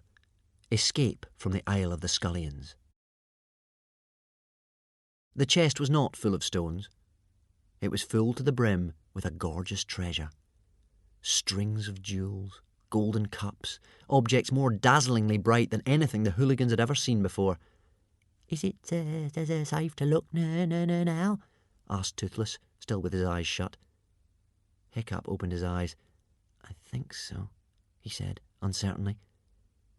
He had drawn his sword as Snotlout opened the chest, and now he peered in.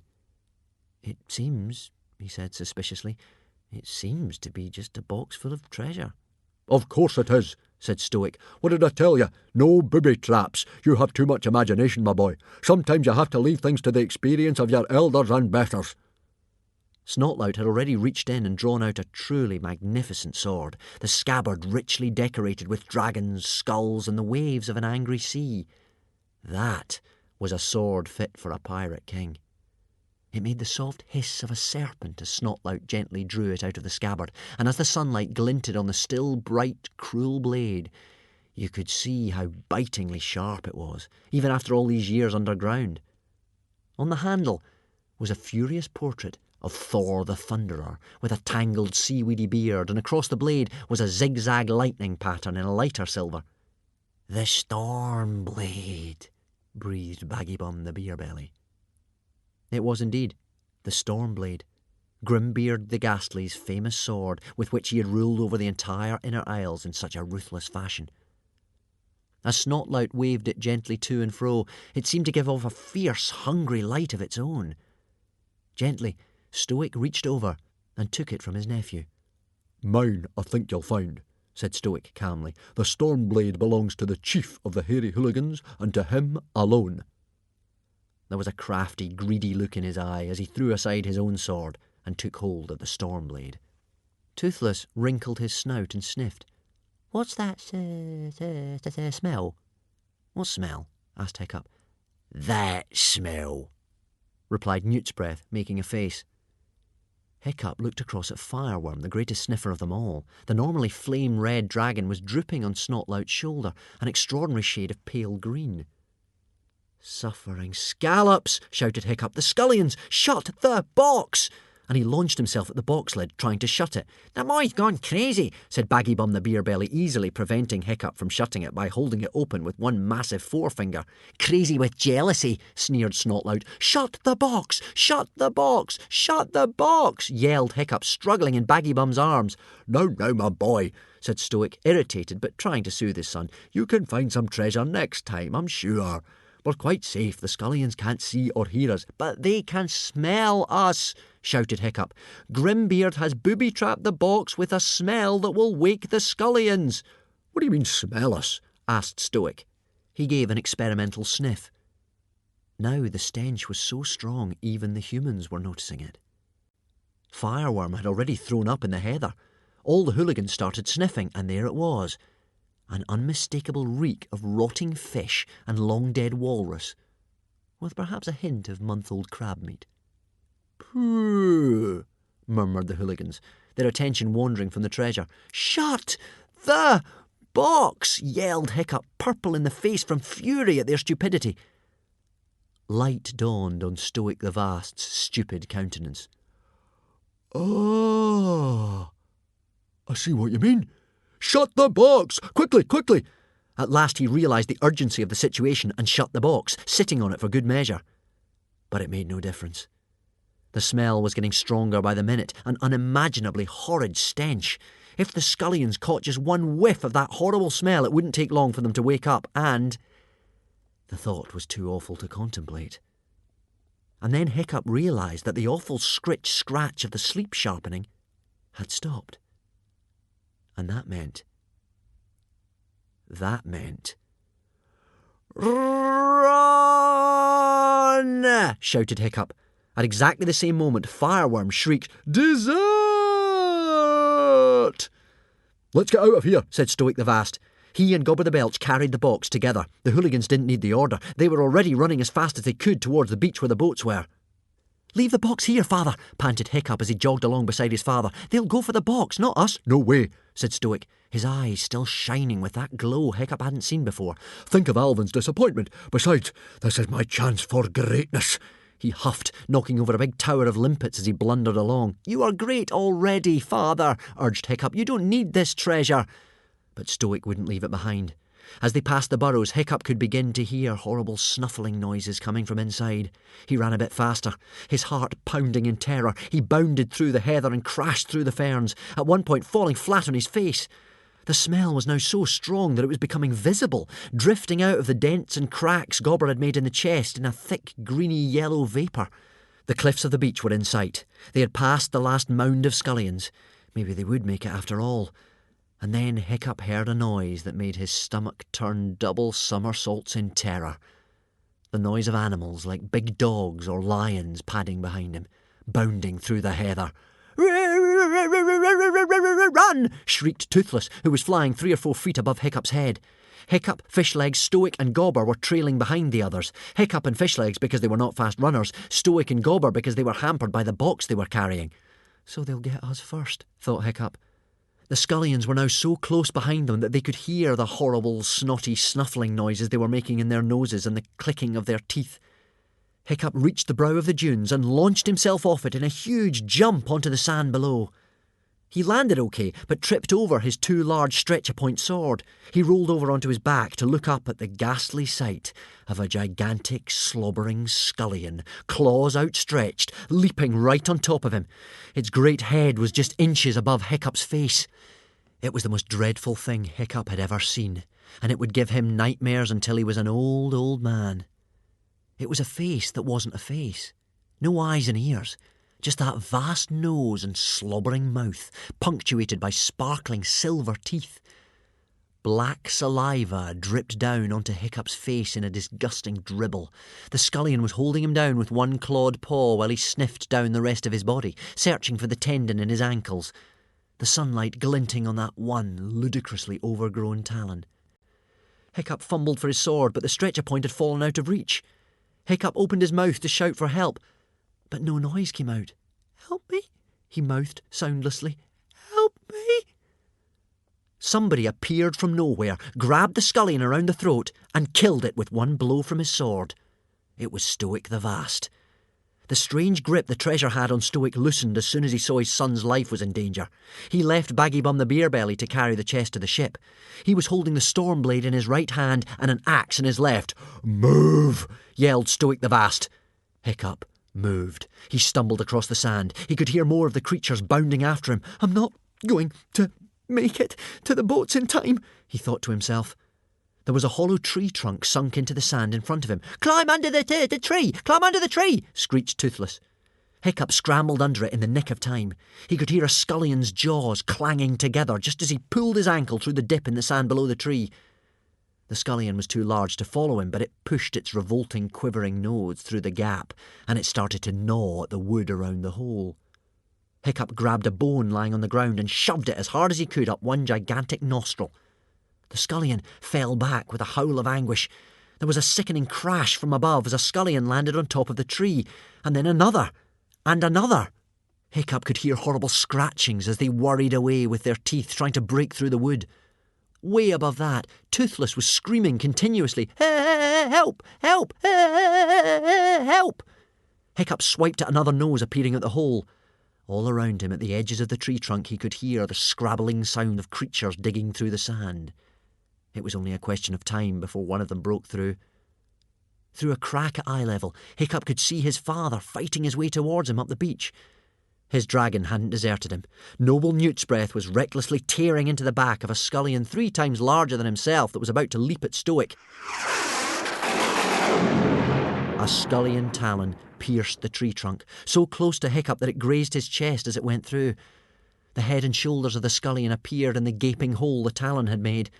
It opened its jaws so wide Hiccup could see right down its black throat. Hiccup screamed and fell backwards. Just as the creature lunged forwards to kill him, Hiccup was grabbed around the ankle by one of Stoic's hairy hands and pulled back through the hole he had climbed in. Stoic dragged him out and lifted him up. "Put your arms up," bellowed Stoic. Newt's Breath, hovering overhead, took hold of Hiccup's arms with his talons and carried him up into the air. Toothless grabbed one leg, struggling to help. Newt's Breath spread out his great wings to their fullest extent. The scullions chased after them as they flew, leaping up to bite at Hiccup like dogs after a titbit. Newt's Breath groaned with the strain of trying to get enough height to keep Hiccup out of range of their snapping jaws.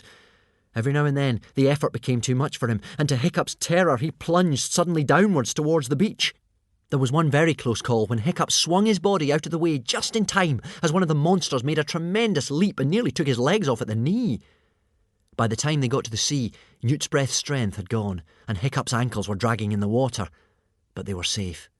Scullions cannot swim, and they loathe the water. A few more beats of Newt's Breath's wings, and he dropped Hiccup sprawling on the deck of the Lucky 13. He then whirled round wearily and flapped back to try and help his master.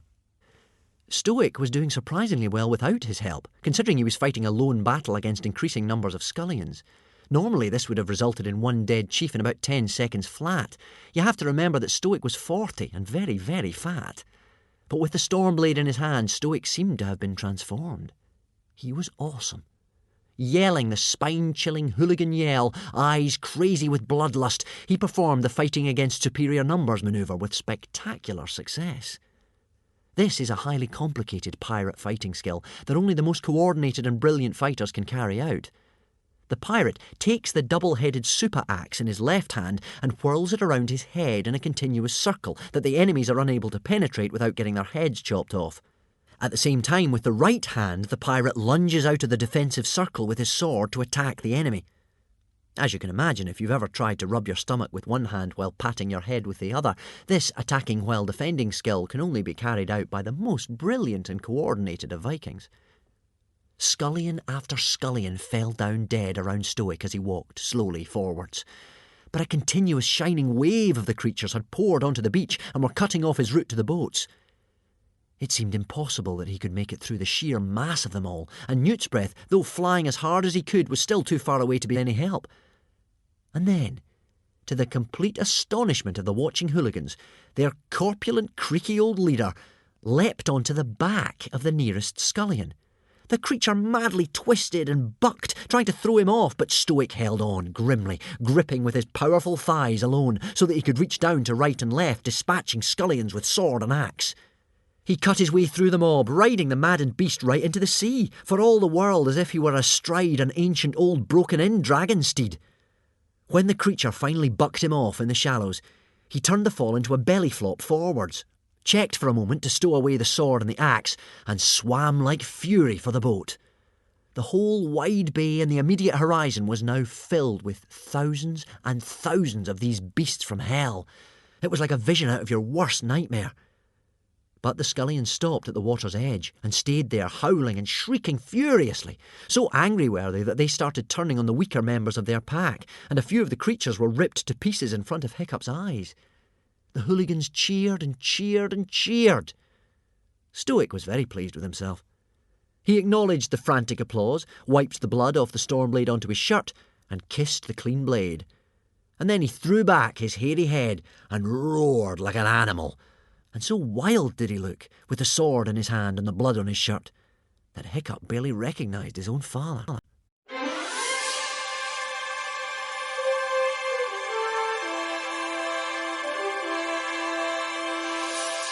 "13. The Argument.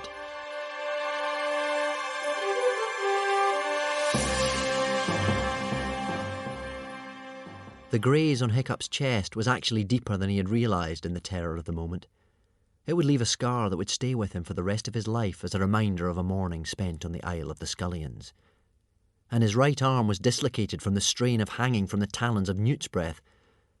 Gobber put it back in its socket, a very painful process as Gobber was not the most tender of nurses, and tore a strip off his shirt to make Hiccup a sling for it.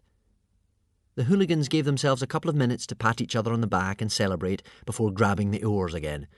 They were eager to leave the spooky Isle of the Scullions far, far behind them. It wasn't until they were within sight of the friendly cliffs of Berk that they felt safe enough to ship their oars and let the lucky 13 drift for a while in calm but misty seas while they investigated their prize. When Stoic lifted the lid of the box again, the smell had nearly gone, but underneath the treasure there was a scattering of greenish-yellow crystals which appeared to be smoking slightly, and they still gave off that rotten egg stench. These were what Grimbeard had used to booby-trap the box. As soon as they came into contact with the air, they let off their smell, which then alerted the scullions. A very effective and deadly defence of his treasure. And what a treasure it was!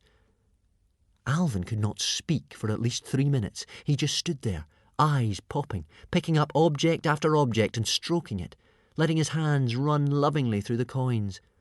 "Of course, 10% of this treasure shall be yours, Alvin," boomed Stoic the Vast, sticking his belly out in pride at his own generosity. "You are too kind, dearest Stoic," murmured Alvin, when he could say anything at all. "Hang on an oyster-catching minute," interrupted Baggybum the Beerbelly. "Firstly, I want to acknowledge that Snotlout found this treasure." "Acknowledged," said Stoic the Vast, reluctantly. Hiccup knew he should be thankful to be alive, but he was unspeakably miserable. He knew what all this was going to mean. Hiccup, although the son of the chief, was not the true heir to the hairy hooligans. The true heir was Snotlout, who had always been bigger, faster, and more brilliant at everything than Hiccup. "Secondly," continued Baggybum, "as the finder of the treasure, technically it belongs to my son Snotlout, and I don't know whether Snotlout feels like giving away any of it to some stranger." "He definitely doesn't," grinned Snotlout. Stoic the Vast banged shut the treasure chest. He lifted Baggybum the Beerbelly clear off the ground by the front of his shirt, which was quite some feat considering Baggybum the Beerbelly was about the size of a killer whale who hadn't taken much exercise recently. "I am the chief of this tribe," roared Stoic the Vast. "I launched this expedition to find the treasure of Grimbeard the Ghastly, and this treasure belongs to me and me alone." Baggybum the Beerbelly gave Stoic a quick jab in the kidney, which made Stoic drop him sharpish. He yelled right back in Stoic's face. "Well, maybe you've been chief of this tribe a little too long, big brother. Maybe this is a sign from the gods that it's time you retired. What did that prophecy say about the heir finding the treasure? If my son is the heir, maybe that just makes me the chief of the tribe instead of you." "No," yelled Stoic, stamping his foot. "I'm the chief." "Are not?" "Am too." They had grabbed each other by the shoulders and were carrying out a staring contest, the horns on their helmets locked together like a couple of rutting stags. "Nevoff," said Stoic, with quiet and sinister emphasis. No, you, Nefoff, replied Baggybum. No, you, Nefoff. You, etc., etc., etc. While all this was going on, nobody noticed Alvin doing something rather strange. When the Lucky 13 sailed into easy flying distance of the cliffs of Berk, most of the dragons had flown off back to the hooligan village for food and rest. The only one who had remained on the Lucky 13 was Toothless. Toothless, who was a lazy little creature, considered this was too far to fly. And he had caught himself a couple of nice plump mackerel on the way. So there he still was, on the deck, watching the fight with interest. For some strange reason of his own, Alvin picked up a heavy empty barrel. He placed it over the excited little dragon, trapping him underneath. He then interrupted the fight between Stoic and Baggybum. Now, said Alvin soothingly, little clams in their shells agree. This should be a joyful moment, the beginning of a glorious new era for the hooligan tribe. There is plenty of treasure for all of you. I propose a toast to celebrate the finding of the treasure. The hooligans cheered, hoping to get over a difficult moment. Gobber and Huge Farts pulled Stoic and Baggybum apart, because otherwise they were clearly prepared to stand there all day. Some of the other hooligan warriors handed out blackcurrant wine for the toast. Stoic the Vast drew the storm blade. He had already decked himself out in some fancy earrings from the treasure chest. Half-wits and heroes, he shouted. We, a small band of unbeatable barbarians, are about to become the centre of a new empire, an empire to rival Rome in her glory days. With this treasure, Stoic lifted his cup of blackcurrant wine, his eyes glittering, the hairy hooligans shall become invincible. 14. The day takes a turn for the worse.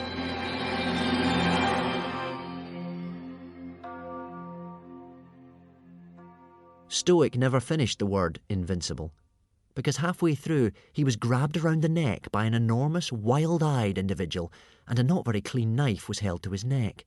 So the word ended up more like invincible, as Stoic choked and his eyes popped. All around the rowing benches, every hooligan aboard had been grabbed from behind, and knives were held at every throat. The hooligans' nerves were still jangling from the flight from the scullions, and they had been so busy arguing that they hadn't spotted a small, sleek boat sneaking up through the mist and drawing alongside the Lucky 13. A boat named the Hammerhead, with a sail curved like a shark's fin and a red skull and crossbones painted on the side. A boat packed to the brim with outcasts. They were not a pretty crew, despite their height and their handsome red hair and their gorgeous clothes and every kind of golden ornament. Many had scars carved into their faces. One or two were without a nose or an ear. Most had filed their teeth into sharp little points like the teeth of a shark. Even the good-looking ones were disfigured by dark red tattoos, said to be made out of the blood of their enemies. They talked to each other in the most difficult of Viking languages, outcastese, which sounds very much like the barking of a dog. The outcasts had swarmed over the side and crept up behind the hooligans as they were admiring the treasure and themselves. Toothless had smelt them, of course. He knew they were coming, and he had been going crazy inside the big heavy barrel, shrieking at the top of his voice, "Outcasts! Run for your lives, you stupid humans!" But nobody had heard him. All in all, this was turning into a very bad day for the hooligans. Outcasts, like scullions, are the kind of creature one really hopes one can live a lifetime without bumping into, let alone seeing both of them at close quarters in the space of one morning. Hiccup did not realise they were outcasts, but he knew they were bad trouble. His heart started jumping in his chest like a mud skipper as he looked into the terrible face of the man who had Stoic the Vast by the throat. His curly horns were quite 3 feet high.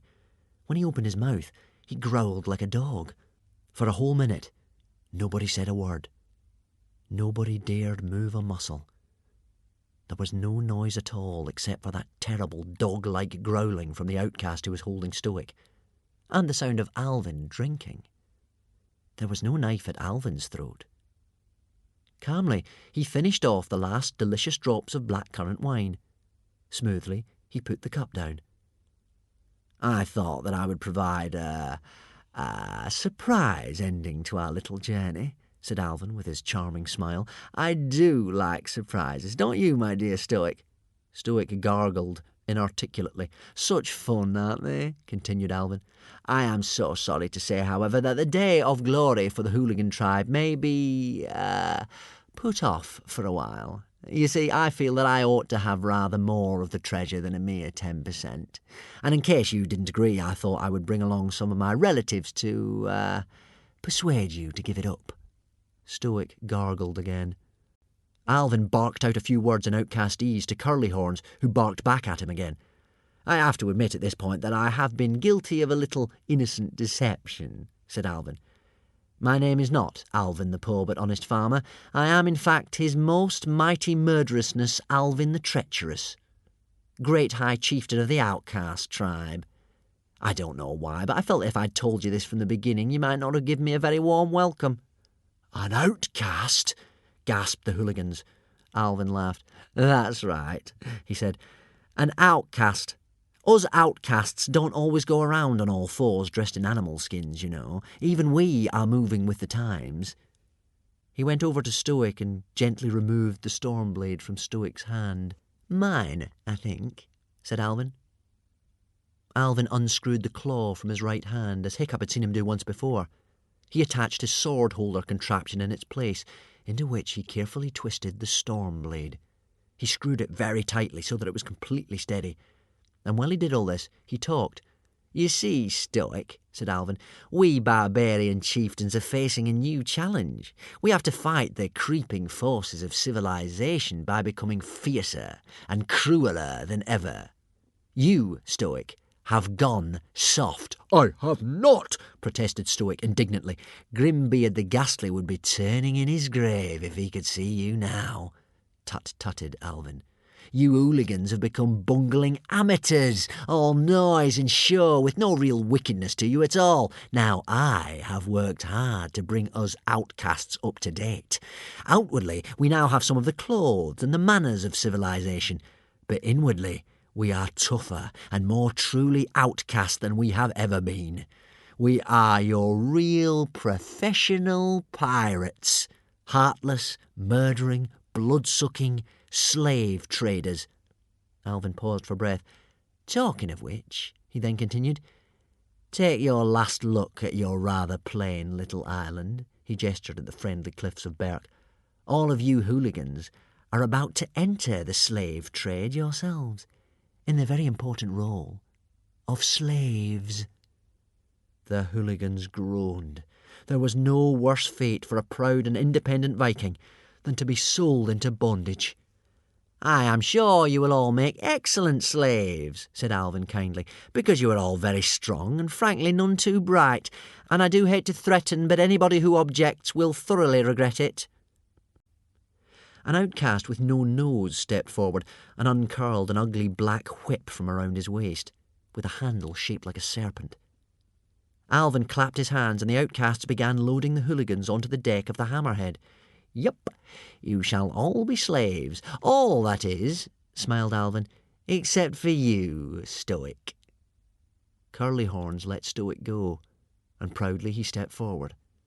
To chieftains and their descendants, we pay the ultimate sign of respect, said Alvin, with just a tiny hint of menace in his voice, by eating them. But that's cannibalism, said Stoic, shocked. I know, sighed Alvin. It's very old-fashioned of me, but I would lose respect in front of the rest of my tribe if I dropped all the old traditions. But, blustered Stoic. I shall not change my mind, whatever you say, said Alvin gently. The thing about dinner is, it never wants to be eaten. I mean, you eat pork, don't you, Stoic? Well, yes, admitted Stoic. There you are, then, said Alvin. No pig is ever going to volunteer to be supper. And thinking of volunteers, something seemed to be amusing Alvin. He giggled delightedly. I mentioned that it would not only be Stoic who would receive this, honour, said Alvin, but also his descendants. I know there has been some sort of argument about this recently.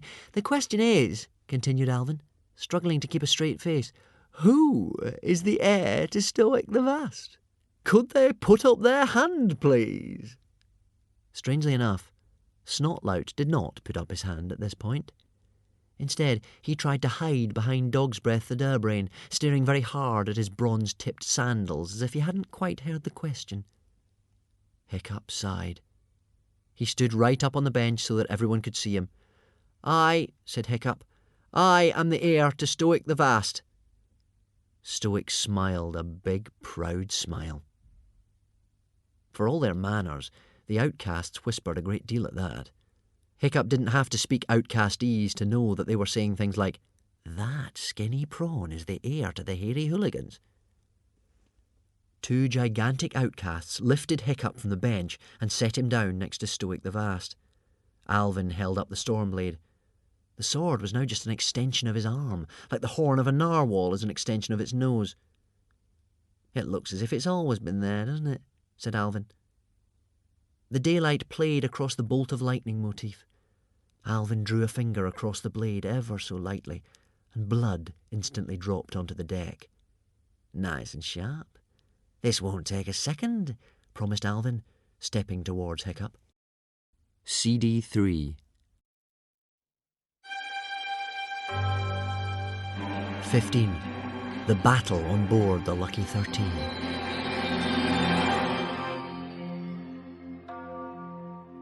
Alvin advanced towards Hiccup with the Stormblade raised above his head. Hiccup closed his eyes, waiting for the blow. But at that moment, Toothless finally managed to overturn the barrel he was trapped underneath. He had been throwing his entire body weight at one side for the past 5 minutes. At last, he made an extra strong heave. The barrel tipped over and rolled at great speed across the deck, with Toothless rumbling round and round inside it, and bowled straight into the legs of Alvin the Treacherous, who lost his footing and fell over. Alvin gave an "oh" of surprise. The outcasts were distracted for one vital second, and Stoic turned round and felled Curlyhorns with a good old-fashioned uppercut right under the chin. From that moment on, there was chaos aboard the Lucky 13. The hooligans took advantage of their captor's surprise as the swords against their throats were lowered for a moment. "This is more like it. I'll teach you to say the hooligans have gone soft." Stoic let out the Viking war cry and launched himself on the enemy completely barehanded. He crashed 2 outcasts' heads together, jabbed another in the kidney with his foot, and when that one doubled over in pain, leapfrogged over his back to face another couple of the opposition. All might not have gone well for him, however, unarmed as he was, if Baggybum the Beerbelly had not come to his aid. The 2 brothers who had been fighting each other 5 minutes earlier now fought the enemy back to back for the rest of the battle. The battle on board the Lucky 13 would be a saga that the hooligans would tell their children and grandchildren for many, many years to come.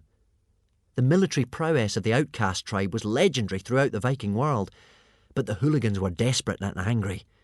They were battling for their freedom itself, and so fought more wildly, more fiercely than perhaps they had ever done before or since. No fewer than 20 black stars were awarded to warriors after the battle was over. The Black Star was a medal given to hooligan warriors for outstanding bravery in the field of combat.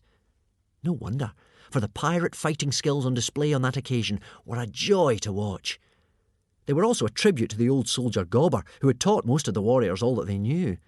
There, on one corner of the deck, was Nobber No-Brains, performing the highly skilled manoeuvre known as the Dance of the Axes, in which the pirate rapidly juggles 2 twirling axes from one hand to the other, hypnotising and confusing the enemy before the pirate lunges forward for the fatal blow. Up around the mast were the boys from the pirate training programme, valiantly tackling outcasts nearly twice their size, putting into practice all that they had learnt during those sword-fighting at sea lessons. The behaviour of Fishlegs was particularly surprising. As soon as the battle began, he completely lost control, throwing himself at the enemy, shrieking furiously and whirling his sword around his head like a madman. Vikings call this going berserk, and warriors who do this are revered in Viking society. You could not imagine a more unlikely candidate for being a berserk than Fishlegs, but there we are. These things are never predictable. The outcast stayed out of his way, for a berserk is always respected, even if he is only 4'10" with a squint and a limp and no sword-fighting skills whatsoever. It has to be admitted, reluctantly, that Snotlout fought with spectacular brilliance and bravery. His quick wrist made the flash cut slip neatly in and out, hither and thither, beautifully performing the Destroyer's defence, the Grimbeard's grapple, the final cut, and many, many more of the subtlest sword-fighting skills. In the space of 5 minutes, no fewer than 3 outcasts lay dead around him, all much larger and heavier than himself. This is a schoolboy record that stands to this day. I would love to say that Hiccup fought similarly splendidly, but I can't, because it wouldn't be true. Hiccup had dislocated his arm, remember, and his sword, the stretcher point, lay somewhere on the beach at the Isle of the Scullions. But Hiccup did what he could. With his quick left hand, he picked a key out of Curlyhorn's pocket while he fought Gobber the Belch. He used the key to unlock the chains of 4 or 5 hooligans who had already been bound, ready for slavery, who then joined in the fight with the others. Toothless created an extra diversion when he spilled out of the barrel, dizzy and confused, and bit the first hairy leg that he saw, which happened to belong to a grossly fat outcast who promptly dropped the flare he had been carrying right in the open barrel of blackcurrant wine. And Thor only knows what was in that blackcurrant wine, but the entire barrel burst into flames. The fire raged out of control, the sail burned furiously, and thick black smoke poured over the deck. Everybody started jumping off the Lucky 13 in order to escape the flames. Stoic belly-flopped into the sea and splashed over to the outcast boat, the Hammerhead, where the pitched battle was continuing. As he climbed over the side of the Hammerhead, he turned back to his son and shouted, "Come on, Hiccup!" "Your father's right," panted Toothless. We should go." Hiccup hesitated. Fishlegs was still aboard the Lucky 13. He was in the grip of the berserk trance and was following Alvin, sword in hand, hoping to kill him. Alvin had turned back to fetch the treasure. "Fishlegs!" yelled Hiccup desperately. "We've got to get off the boat!" But Fishlegs couldn't hear him. "Fishlegs!" shouted Hiccup, hesitating some more. "If we don't get off now, we may be too late." It was already too late. There was a mighty creak from above, and the burning mast crashed into the sea. Stoic watched in horror from the deck of the Hammerhead as the Lucky 13 flipped over onto its back, trapping Hiccup, Fishlegs, Alvin and Toothless underneath it as it did so. It then sank before his eyes. And Stoic knew that this particular part of the ocean, despite being so close to the cliffs, was very, very deep. Too deep even for lobster pots. "Hiccup!" yelled Stoic in despair. He knew that he would never see his son again. For who could get out of that situation alive? 16. At the bottom of the ocean.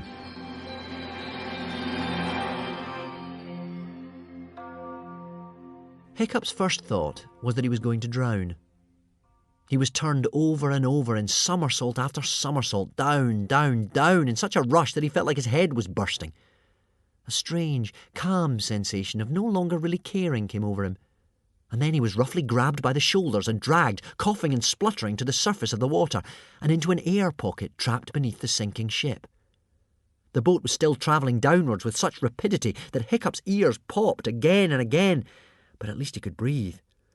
"My turn to save your life," gasped Fishlegs. "Oh, yes," said Hiccup sarcastically once he'd got his breath back, "and I suppose the reason I'm here in the first place is nothing to do with you. If you hadn't gone rushing after Alvin, we would be on board the other boat by now. Didn't you hear me shouting at you?" Fishlegs blushed. "Couldn't hear anything, actually," he mumbled. "A fine time for us to discover you're a berserk," grumbled Hiccup. Fishlegs blushed even deeper. "Do you think that's what it was?" he asked shyly. He was secretly extremely proud that he had these violent hidden depths. "Yes, I do," said Hiccup. "Anyway, my life isn't exactly saved yet, is it? It's not like we're tucked up safely in bed in the hooligan village. I mean, where are we?" The boat finally stopped its descent and settled gently on the seabed. "At the bottom of the ocean," said Toothless, as he floated by, crouched in an upturned outcast helmet like a malevolent eagle sitting on a nest, his eyes glowing like candles. One of the only interesting features of the common or garden dragon is that its eyes light up in the dark. "The boat turned over and we seem to be trapped underneath in some sort of air pocket," explained Fishlegs. Hiccup peered up the length of the upturned Lucky 13. Sure enough, all the benches were now the ceiling of what looked like a long, low, barrel-vaulted hall, with water for a floor. Chairs, oars, cushions floated by, but as far as he could see or hear, there was no one else trapped with them. No furious outcasts or helpful hooligans. "Everyone else must have jumped off in time," said Fishlegs. "Hang on a sec," said Hiccup. "Somebody seems to be stuck under a bench down there." He dived below the surface, his kicking legs swamping Fishlegs and Toothless in a small tidal wave. He was gone for nearly a minute and a half. When he finally resurfaced, he was holding a very limp and green Alvin the Treacherous. "What are you saving him for?" complained Toothless. "He a rat. Toothless, kill him if you like," he said, cheering up no end, his claws extending towards the sleeping Alvin. As if he heard those words, Alvin opened his eyes. His face crumpled up, and he cried like a baby. "My treasure," he cried. "My treasure, gone, gone, gone." "We're not interested in your treasure," said Fishlegs coldly. "What about the fact that not half an hour ago you were about to put the entire hooligan tribe into slavery? Not to mention serving up poor old Hiccup here as a starter. If it wasn't for your stupid treasure, we could all be sitting in one of Gobber the Belch's classes staring vacantly out of the window while he bangs on about frightening foreigners." "We can still find it," said Alvin urgently, trying to peer into the water below him. "It's down there somewhere. The ground isn't far beneath me. Help me, everybody, and we shall live like kings." "Oh, belt up, you madman," snapped Fishlegs. "We haven't time," interrupted Hiccup. "This really is our lucky day. Correct me if I'm wrong, but I think this air pocket is getting smaller." Hiccup was right. The air pocket was getting smaller. 17. How bad could this day get?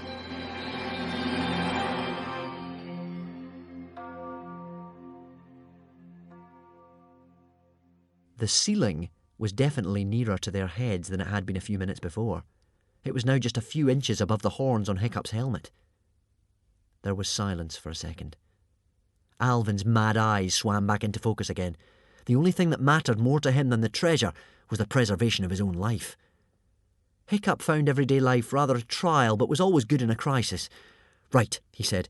"Toothless, I want you to swim out from under this boat and see whether you think we're too far to swim to the surface." "No," he added, as Toothless seemed to be taking his time about it. Okay, grumbled Toothless. Keep your horns on." The little dragon dived underneath the water and disappeared. He left the Vikings in nearly total darkness, for without the friendly light of his glowing eyes it was almost impossible to see.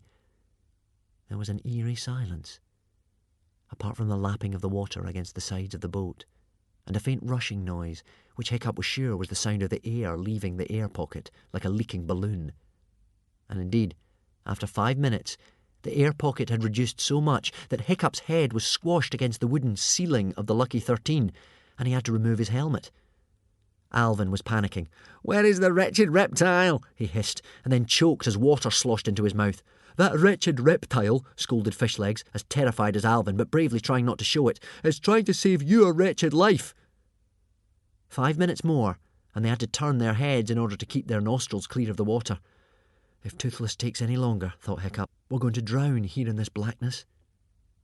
2 lights flickered in the dark below him. It was Toothless, swimming up towards them in the nick of time. "Okay," said Toothless. "Surface too far away for humans, but there's a cave thingy. Follow, Toothless." "Just hang on to me, Fishlegs, and kick like crazy," ordered Hiccup, because, of course, Fishlegs could not swim. Hiccup took a huge breath just before the sea swallowed up the last remains of that air pocket and dived after Toothless. He had to swim underneath the rim of the boat, which was resting on some large rocks on the bottom. He swam out into total darkness, which was very confusing. A little way above him, he could see that Toothless was swimming towards a small hole in the cliff with light shining out of it. Trying to ignore the panicky feeling of his breath running out, and hampered by Fishlegs gripping on to one leg, he swam as fast as he could towards the hole. Once he had swum into it, he shot upwards through a short tunnel and surfaced in a huge pool of water at the bottom of a gigantic underground cavern, gasping for air. A second or so later, Alvin emerged to lie in the water beside Hiccup and Fishlegs. The cavern was huge, and surprisingly light considering it was so far underground. The eerie green light seemed to be given off by electric squirms, a tiny dragon-like creature that glows with phosphorescence. Water rushed down the walls and dripped from the ceiling. Hiccup was so relieved to be still alive and in the air again that this tomb of a cavern initially seemed like home. It was a while before his scared brain could focus on the fact that they weren't safe yet. "Right," said Fishlegs, trying not to panic and wringing out his breeches and flapping his arms to get dry. "How are we going to get out of here?" The cavern had some interesting rock formations if Hiccup had been in the mood for admiring them. The weird shapes of fossilised dragons were caught in the stone. Some of them were very unusual, extinct species. However, even the discovery of an entire skeleton of the burrowing slitherfang, so rare that it was often thought never to have existed, failed to excite Hiccup as it might have done in other circumstances. They walked round and round in circles for about an hour and a half, looking for a way out, before realising that there wasn't one. They sat down. Without his tribe around him, and facing death, Alvin seemed to have returned to his old pleasant self again. He even apologised for getting them into this mess. "I just cannot believe this," moaned Fishlegs, shivering violently. "It's like some sort of nightmare. I keep thinking we're safe, and then it seems that no, we're in some other life-threatening situation even worse than the one we've just got away from."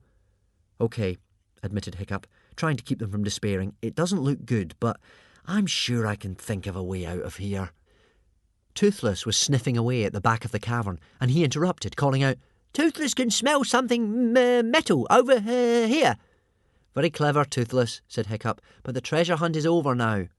"I mean," continued Fishlegs, "so far today we have narrowly escaped being 1. Torn to pieces by scullions, 2. Eaten by cannibal outcasts, 3. Burned to death on board ship, 4. Drowned at the bottom of the ocean, and now here we are, trapped in an inaccessible underground cavern facing death by slow starvation.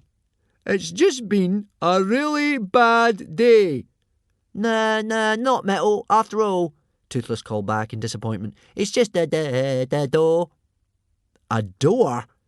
Alvin, Hiccup and Fishlegs scrambled up and over towards Toothless with a sudden surge of hope. Once they had scrabbled away at all the dust and earth covering it, they found it was a door. It was surprising they hadn't noticed it before. "Is it a way out?" gasped Fishlegs. "Not necessarily," Hiccup replied slowly. A door with a death's head painted on it. A door with lettering on it that was horribly familiar to Hiccup. Large, scrawling letters gouged out of the surface of the wood, probably with a sword. "Do not open this door," it said, "unless you are the true heir to Grimbeard the Ghastly. I really mean it this time," it said. "Death and destruction and other truly awful things will follow if you open this door. This is a pirate's private, personal property." Hiccup looked straight into the suddenly glittering eyes of Alvin the Treacherous. All the pleasantness had fallen away from him again. He raised his arm with a storm blade fixed into it. Alvin didn't need to say anything. Hiccup knew what he wanted. "Oh, no," said Hiccup, backing slowly away. "I'm not going to open this door." "Oh, but you are," smiled Alvin the Treacherous, resting the point of the storm blade right in the centre of Hiccup's chest. "But I'm not the heir to Grimbeard the Ghastly," Hiccup protested. "Snotlout is the heir. He's the one who found the treasure. Remember the riddle?" "Ah, but was that the real treasure that Snotlout found?" asked Alvin. "Perhaps Grimbeard put it there as a decoy to make people think they'd found the real treasure when all along it was lying here. What better hiding place than a cavern accessible only by water? And if that wasn't the real treasure, that means Snotlout isn't necessarily the true heir to the hairy hooligans." "Well, that's a relief in any case," said Fishlegs, trying to lighten the tension. "You are the true heir," said Alvin quietly. "When I asked on the Lucky 13 who was the heir to the hairy hooligans, who stood up? You did, not Snotlout. This has all been a test set by Grimbeard the Ghastly and Fate herself. Only now does the riddle make sense, for what have we just escaped from but a watery grave? And whose beast has just sniffed out this door? Your beast. See? Said Toothless. "Toothless is better, sniffer than fireworm." "You are the true heir to the hairy hooligans, Hiccup," said Alvin. "And so only you can open this door and live." "I don't want to open this door," said Hiccup. "If you give me enough time, I'm sure I can get us out of here without opening it. What about the booby traps?" You open Grimbeard's coffin and you lose your right hand. We open Grimbeard's treasure chest and it triggers a smell that wakes up the scullions. I know that if we open this door, something really unpleasant is going to happen. Sure as fish eggs are fish eggs. And the surprises are getting worse, if anything. I forgot to mention, said Alvin silkily, if you don't open the door, you die. He pressed the Stormblade forward a bit so that it pierced the skin just above Hiccup's heart. Let me get this straight, said Hiccup. If I do open this door, you won't kill me or my friends. I promise, said Alvin. Word of a treacherous. Word of a treacherous, groaned Fishlegs. Says it all, really. He'll kill us as soon as he has the treasure, if there is any treasure behind that door. But otherwise he's going to kill us now, Hiccup pointed out. I haven't got a lot of choice. Hiccup leaned forward, biting his lip, and slid the heavy iron bolt to the left. Not a good idea. Not a good idea. Not a good idea, repeated Fishlegs and Toothless to themselves, closing their eyes. Hiccup slowly opened the door.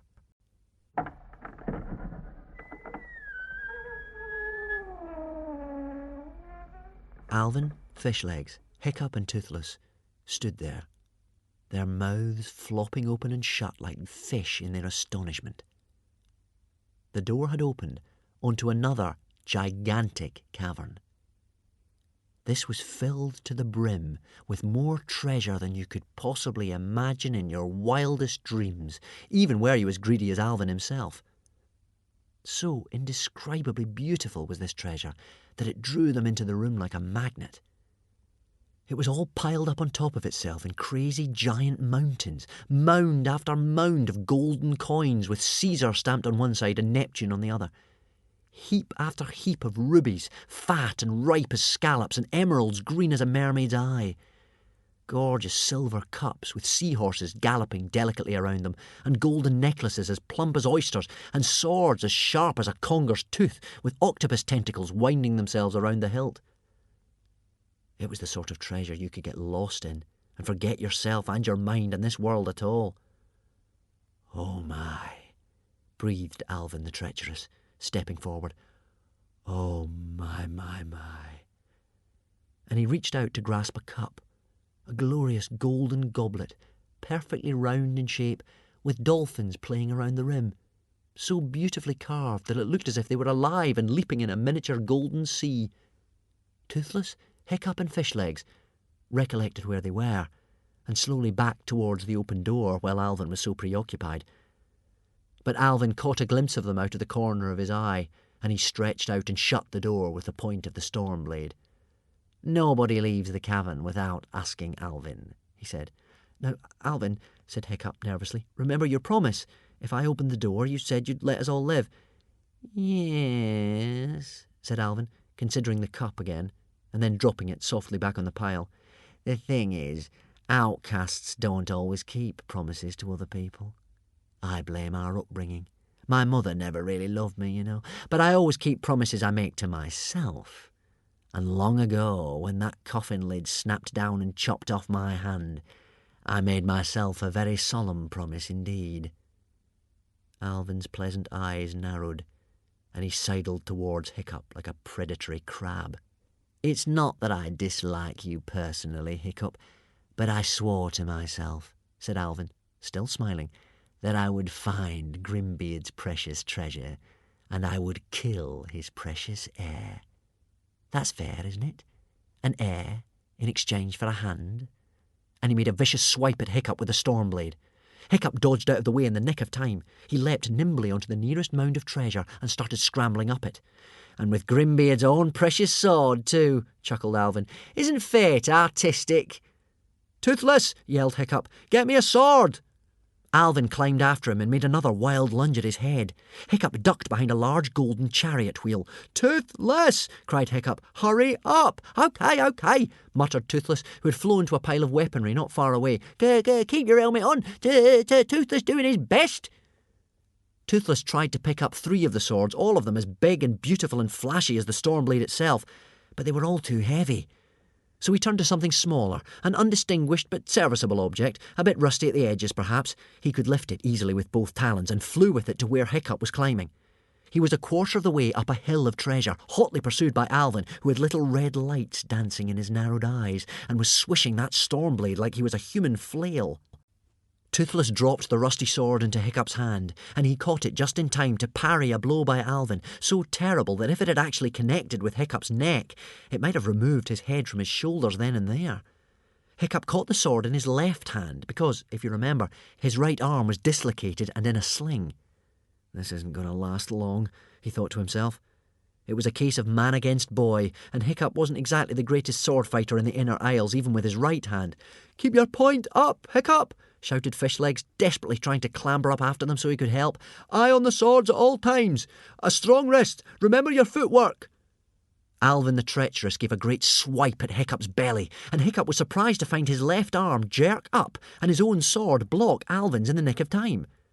Alvin was equally surprised, and he hauled his great sword over his wicked head, and he brought it down towards Hiccup's neck, and Hiccup's arm flashed up and parried the blow, just before it bit.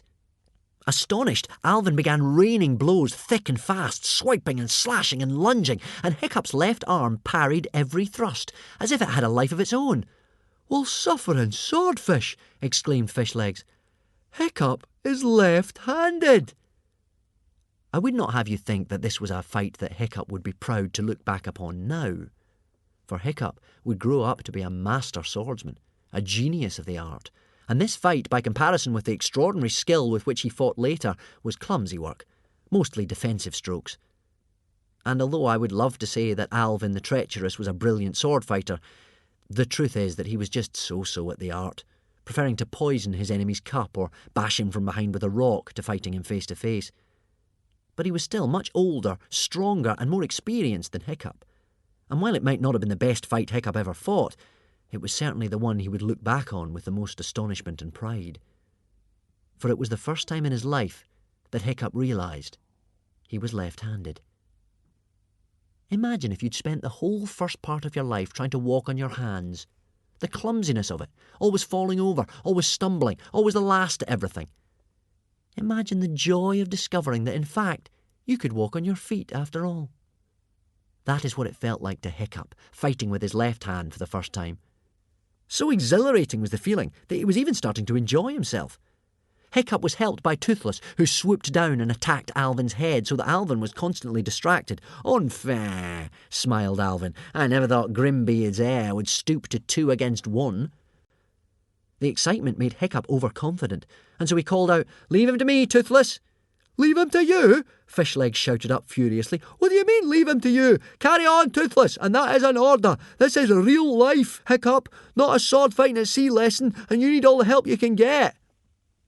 In fact, the practice he had from the sword fighting at sea lessons were a big help to Hiccup. The shifting, moving ground of the treasure mound was rather similar to the movement of the deck at sea. Hiccup kept his balance more easily than Alvin, who continually staggered and lost his footing. Nonetheless, it was soon clear that although Hiccup was enjoying himself, he wasn't winning the fight, even with Toothless's help. With a grim smile on his lips, Alvin the treacherous fought Hiccup back and back, eyes aglow with that red light, back to his old smooth self again. "Come on, Hiccup," he wheedled. "Don't be scared of your old pal, treacherous. I wouldn't harm a hair. Swipe on your head. Swipe." "Listen, Alvin," urged Hiccup as he parried each blow. "I'm sure we can all get away safely if you forget about the treasure." "Oh, I will," promised Alvin. "Just as soon as I've killed you, I will." "Look, Alvin," reasoned Hiccup, "it's never too late to change. You've still got a chance to live life differently, make friends, start a family." "Stop it," said Alvin. "You're making me laugh. You give me a second chance. That's really funny, that is. You're a heartbeat away from the abyss, a mere child fighting a fully grown man, and you're giving me second chances. It's too kind of you." He made a particularly violent lunge that Hiccup just managed to dodge and very nearly lost his balance doing so. "It's too late for me," laughed Alvin. "I'm rotten to the core and I like being rotten. The treasure has got me and I like being got." He raised his sword way above his head as Hiccup clutched desperately at the shifting coins to steady himself. "But I appreciate your concern," said Alvin. bringing the sword down with such savage force that it would have cut Hiccup in half if he had not spotted it coming and made one last leap out of the way. So that the blow, instead of separating Hiccup into two pieces, caught Alvin completely off balance, and he stepped back onto the treasure mound behind, one on which they had not fought before, and the treasure unexpectedly reared up beneath him, as if it were alive.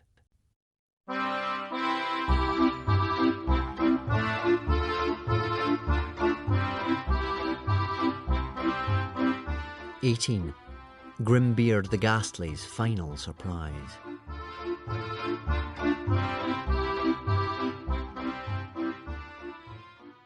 The entire mound reared up and shook itself, cups and jewels and swords and coins cascading down the sides like molten lava, and something that looked like a big white rope reached out of the treasure and wound its way around Alvin's waist. It wasn't a rope. It was a singularly unattractive white tentacle that looked as if it were made out of a quivering piece of fat. The tentacle was dotted with small indentations, out of which there oozed a disgusting whitey grey sticky sludge that smelt indescribably awful. Alvin shrieked in horror as the treasure dropped away to reveal the creature that had been sleeping underneath it. A creature they had awoken with their sword fight. It was Grimbeard the Ghastly's last surprise. His final booby trap. He had left it there to guard the treasure, a monster that Hiccup had heard of in legends but never seen before, and one that he sincerely hoped he would never, ever have to see again. It was the same animal that surprised the little lost deadly nadder the day before, if you remember, and it was called a monstrous strangulator. A strangulator was a gigantic monster, genetically related to dragons, octopuses, and snakes. It had tiny withered dragon wings and tiny crippled dragon legs that were basically useless as it heaved its great body through underground tunnels like a serpent, leaving a trail of gooey slime. It had never seen daylight and was the colour of nothing. Its tentacles had obviously found a way up through to the upper caves of the Wild Dragon Cliffs, for it was transparent, and you could actually see the forms of unfortunate dragons it had eaten moving through its digestive system. Some, further down the strangulator's great length, were lying quite still. Others that he had eaten more recently were jerking about, and one was trying to fly, trapped in the monster's great throat. The naturalist in Hiccup automatically identified the species: monstrous nightmare, deadly nadder, common or garden times 3, making their slow progress through the serpent's alimentary canal. So small was the creature's brain in proportion to its size that it had difficulty in keeping sensory track of all its squirming tentacles, and they wandered about as if they had independent lives of their own. The creature had to concentrate hard to make the tentacle that was holding Alvin move very slowly up to its head so it could have a look at him, unsure of what to make of this weird new animal. "Is food?" hissed the serpent musingly to itself. Hiccup practically cried with relief, for the creature was speaking a dialect of drgonease, a very ancient form of it, but drgonease nonetheless. And Hiccup was of the opinion that if you could talk to your killer, you were in with a chance. Alvin struggled wildly and slashed at the great squeezing tentacle with the storm blade. "Tickle me with your prickle, would you?" said the creature. "Then I'll tickle you with mine." And languidly it dangled the tip of its tail in front of Alvin's face. Hiccup had seen such a tail on much smaller animals. It was filled to the tip with a grass-green venom, pure as glass. There was a plunger a little way down, and the tip just had to penetrate its victim, the plunger go down, and it was good night, sweet world, hello Valhalla. Oh, excellent, thought Hiccup to himself. A poisonous, monstrous strangulator. My favourite kind. Alvin fainted as soon as he set eyes on that deadly tail. He was frightened of needles. So the strangulator didn't even bother to inject him. It just swallowed him whole, alive, just as he was, stormblade and all. In fascinated horror, Hiccup watched the now awake and struggling form of Alvin travelling down the strangulator's transparent throat. So, thought Hiccup, the eater of human flesh is eating himself. Isn't fate artistic? Sometimes it is harder to force yourself to stand still than it is to run away, But Hiccup knew that he wouldn't have a chance if he tried to escape. This animal was just too big. So Hiccup froze, in the hope that the creature's eyesight was poor, like other beasts that lived solely underground. Hiccup was probably right, but one of those constantly moving tentacles accidentally bumped into him, and as soon as it made contact with his warm body, it automatically wrapped itself around Hiccup and lifted him into the air. "A plan!" Fishlegs shouted out wildly from below. "You need a fiendishly clever plan!" "Thank you, Fishlegs," said Hiccup, his mind flicking about like a shrimp in a net and trying to ignore the terrible squeezing around his chest. "I'm aware of that. Toothless, come up here." The tentacles were turning Hiccup over and over. Toothless flapped up and hovered as close as he could. Hiccup shouted something into the little dragon's ear. "That's a terrible plan," moaned Toothless, shaking his head. "Just do as you're told for once in your life," yelled Hiccup. While the creature remained unconscious of having caught anything, he still stood a chance of escape. With his sword he jabbed away at the sticky tentacle that was encircling his trunk, and it seemed to be loosening. Way down at the bottom of the treasure mound, Fishlegs was frantically trying to be helpful. In front of him there lay a heavily bejewelled monstrosity of a sword. Despite the fact that it was nearly as big as himself, Fishlegs managed to pick it up from the floor. Purple in the face with extraordinary effort, he lifted it high above his head, ready to launch it at the creature's stomach. Unfortunately, the backward momentum of the sword was so great that Fishlegs toppled very slowly backwards with it. There was a bronze shield on the floor behind him, and he landed on it with such force that he knocked himself out. The noise of Fishlegs' head connecting with the shield caught the creature's attention, and light finally dawned in its dull eyes, which swam into focus on Hiccup. Its tentacles gripped strongly, and escape became impossible. "More food?" it mused to itself. "Not food!" Hiccup shouted out. "I'm poisonous! Very, very poisonous!" "Poisonous?" hissed the creature. "It speaks and is poisonous, is it? I'm poisonous. See?" And it waved the deadly plunger of its tail menacingly in front of Hiccup. "Don't like it when the food speaks," whined the creature to itself. "Is tricksy when it speaks. Kill it quickly before it tricks me." It wrapped its tentacles a little tighter around Hiccup in order to suffocate him. "This is all very interesting," Hiccup managed to choke out, his eyes popping. "So, how were you thinking of killing me, exactly?" Gradually, the awful pressure on Hiccup's chest eased as the strangulator considered this question. "Well," it said slowly, "I was thinking of squeezing you to death." "I only ask," said Hiccup, gasping for air, "because I was recently nearly swallowed by a sea dragoness giganticus maximus, who said that you undergrounders were very primitive animals, poorly armed, and only capable of basic forms of killing such as strangulation." The creature stopped squeezing entirely. "That's very rude," it hissed eventually, rather hurt.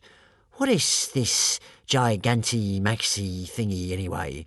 "Release your tentacles a bit," said Hiccup, "and I'll tell you." "Okay," said the strangulator, "but no tricksing or I'll get cross." Slowly the creature unwound its tentacles, leaving them only loosely wrapped about the boy. Hiccup took in great relieved gulps of air. "A sea dragoness giganticus maximus," Hiccup continued, "is a gigantic, scary killing machine, as big as a mountain." "I'm big," the creature pointed out. "It has at least 3 ways of killing," said Hiccup. "It can rip you to pieces with its talons, bite you to bits with its teeth, or fry you to a frazzle with its fire." "I can do that," said the creature, less certainly. "No, you can't," said Hiccup. "You haven't got any talons, teeth, or fire." "So I haven't," said the strangulator, very disappointed. "But I can squeeze you to death." He brightened up and began to wrap his tentacles around Hiccup again. "So old-fashioned!" shrieked Hiccup hurriedly. "What about the poison?" "That's the most modern method of killing around. A sea dragoness giganticus maximus hasn't got any poison." "Hasn't it?" asked the creature delightedly. "No, it hasn't," said Hiccup. "I'm very curious to see how one of these fancy new poisons works." "Is not a nice way to go," warned the creature. It pointed the sharp needle of its tail straight at Hiccup's heart. Suddenly, Toothless flew into the strangulator's field of vision.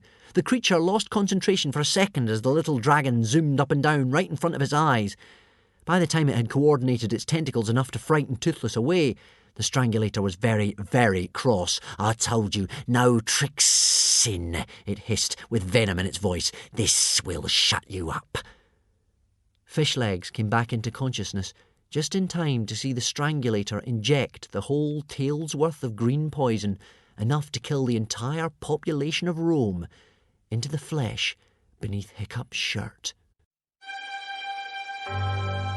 19. The heir to Grimbeard the Ghastly.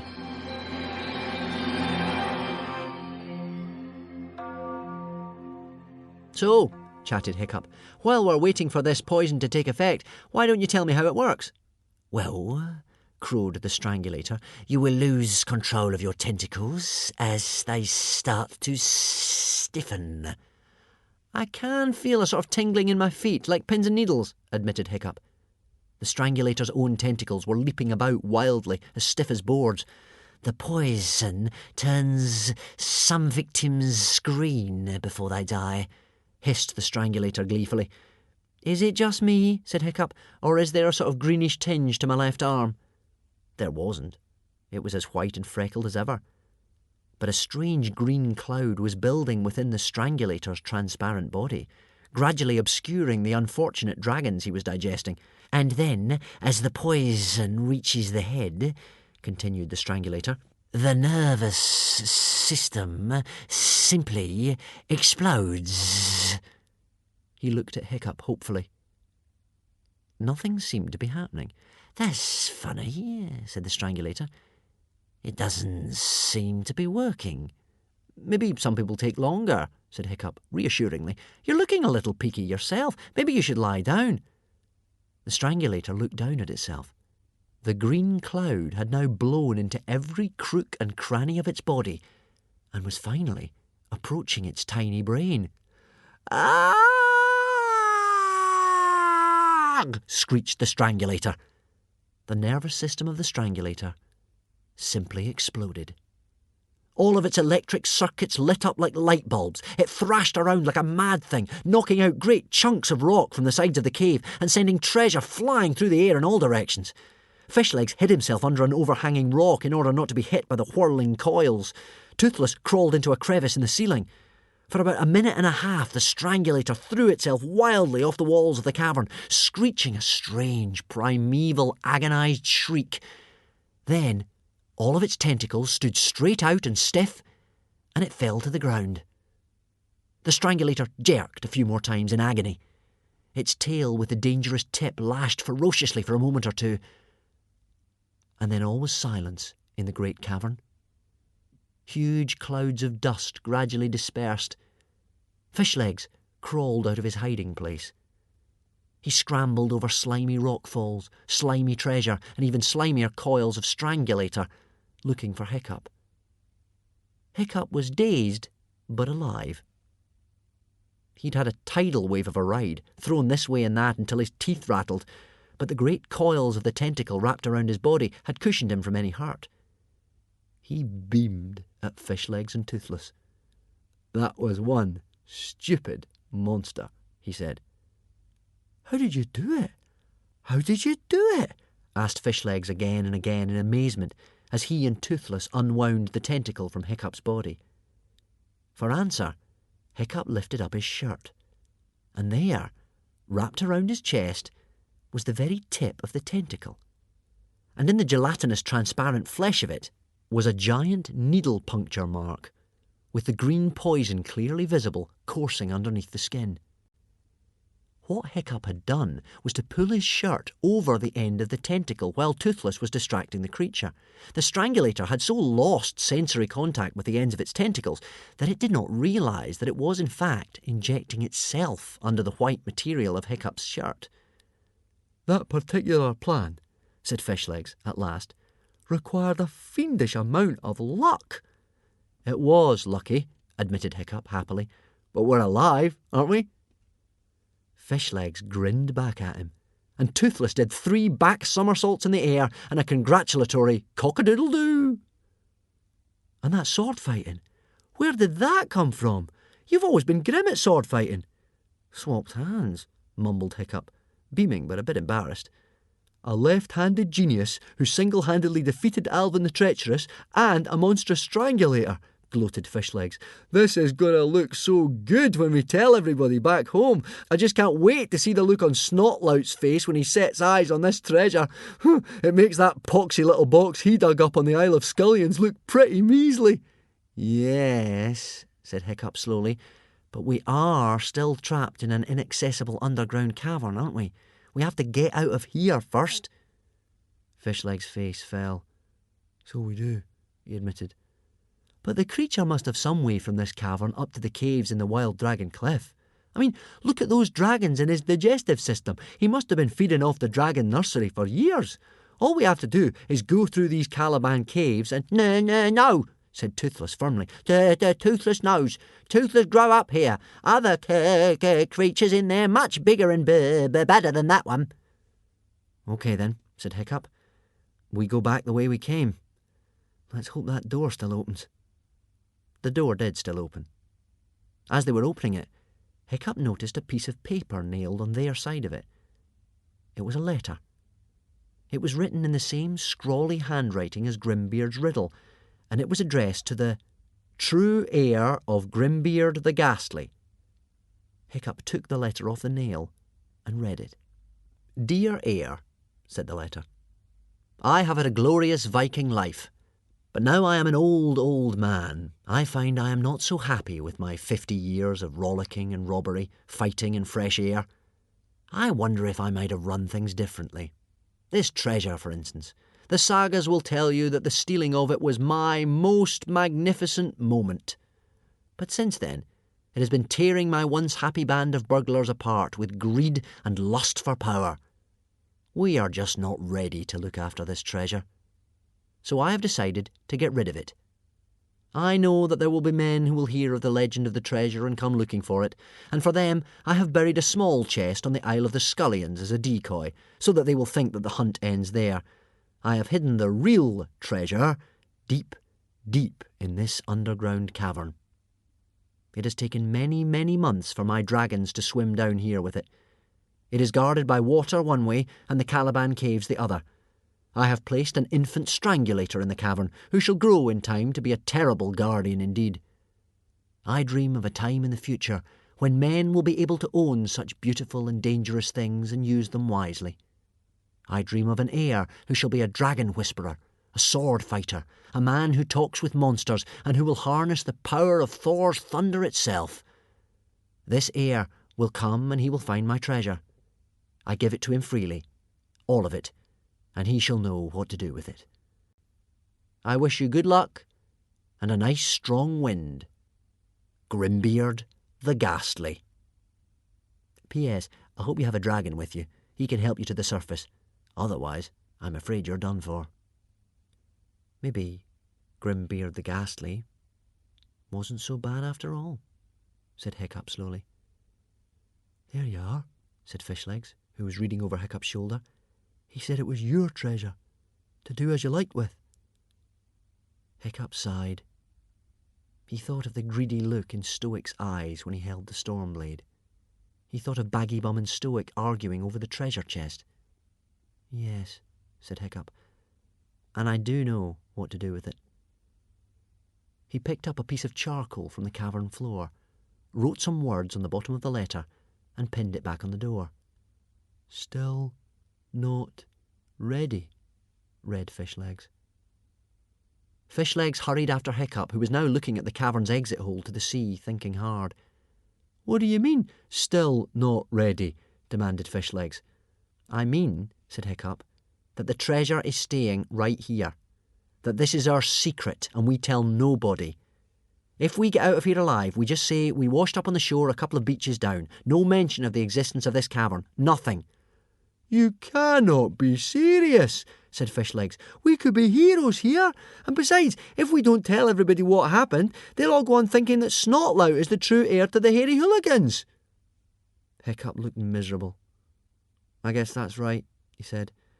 But then, if I really am the true heir, I have to do what I think is the right thing for the tribe, don't I? And this is definitely the right thing. That treasure is bad trouble. Hiccup would not change his mind. Let's just concentrate on getting back home, he said. It took Hiccup 2 or 3 hours of hard thinking to work out how to use one dragon to get himself and Fishlegs up through hundreds of feet of water and back to the surface without drowning. The solution is quite simple, if you ever find yourself in a similarly tricky situation. A dragon's breath, even when it exhales, is composed almost entirely of pure oxygen. It is this that makes it so very flammable. All they needed to do was rise to the surface, slowly, so as not to get the bends, with Toothless swimming beside them and occasionally blowing into their noses when they ran out of breath. A dragon never runs out of breath because just below its horns it has a fully working set of gills. As soon as it enters the sea, it can shut off its lungs and get its oxygen from the water rather than the air. Hiccup and Fishlegs resurfaced after about 10 minutes. There was plenty of debris floating around because they were not far from where the Lucky 13 had made its final journey to the bottom of the ocean. The boys each got hold of one end of an oar and steered their way around the corner to where there was a beach to land on. Fishlegs tried to persuade Hiccup to change his mind all the way home. At last he said in exasperation, "You're never going to be a hero with this attitude. How can you be with no one to cheer, no one to clap?" "Okay then," Hiccup sighed. "I'll never be a hero. All I know is that I'm supposed to be the future leader of this tribe, and I want there to be a tribe left to lead, and that seems more important to me than being a hero." They staggered through the heather towards the hooligan village, which was strangely silent and deserted. No smoke curled from the rooftops. No children quarrelled in the streets. No dragons were fighting in the thatch. "Please, please, good God Woden," prayed Hiccup, "please let everybody be alive." Everybody was alive. Miraculously, no one had drowned during the sinking of the Lucky 13. The hooligans sailed the heavily overloaded Hammerhead back to Berk, with the outcasts tied up as their prisoners. With typical generosity, they set the outcasts free. I fear the outcasts were not as grateful as they should have been, and this would not be the last the hooligans would see of these vicious people. For the moment, however, they returned to the outcast lands humiliated, unarmed, and with a hunger for revenge. The hooligans were not in much better shape themselves. They were a hardy race, and drowning was an occupational hazard, but the loss of the only son of the chief was a big blow, whether he was the heir or not. Stoic sat for an hour at the edge of the sea. As soon as Snotlout's treasure had disappeared beneath the waves, it had lost its magic for him. He kept on seeing in his mind's eye his son, Hiccup, standing on the deck of the Lucky 13, saying, "I am the heir to Stoic the Vast." He tore out his golden earrings and threw them into the ocean, and then he went home and sat in front of his shrine to Woden. So this was why, when Fishlegs, Hiccup and Toothless came stumbling and limping into the hooligan village, everyone had locked themselves indoors.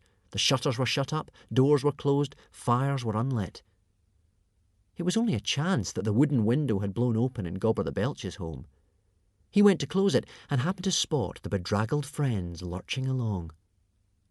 And then he let out a great bellow of, "They're alive!"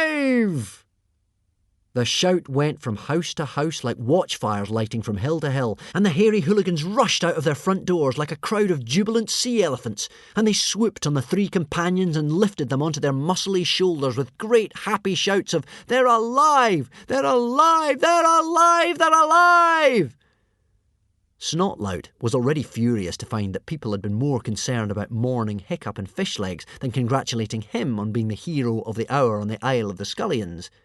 Imagine how cross he was to run out of his house in curiosity at the commotion, to find himself barged out of the way by Gobber the Belch and Nobber No-Brains, and practically trampled into the ground by a clapping mob carrying Hiccup shoulder high through the village.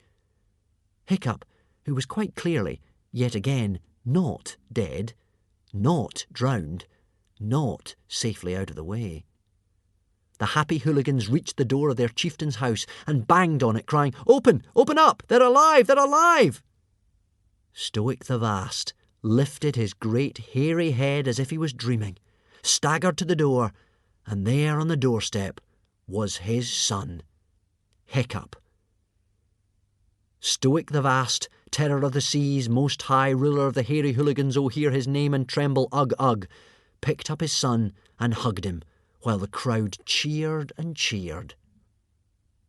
And that was how Toothless found and lost a marvellous treasure, all in the space of an afternoon. And how Hiccup finally got himself a sword and learnt how to use it. And how Fishlegs discovered that you don't always have to be a hero to get a hero's welcome.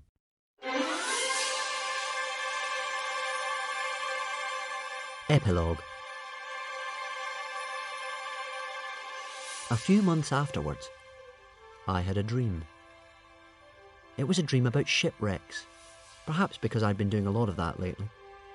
The ship was called the Endless Journey, and just before it disappeared beneath the waves, the ferocious-looking captain, who had a strange smile on his face, threw a sword up into the air. It spun end to end over the waves, through the atmosphere and into space and stars and never-ending time, where, to my surprise, my own left hand sprang out of its own accord and caught it.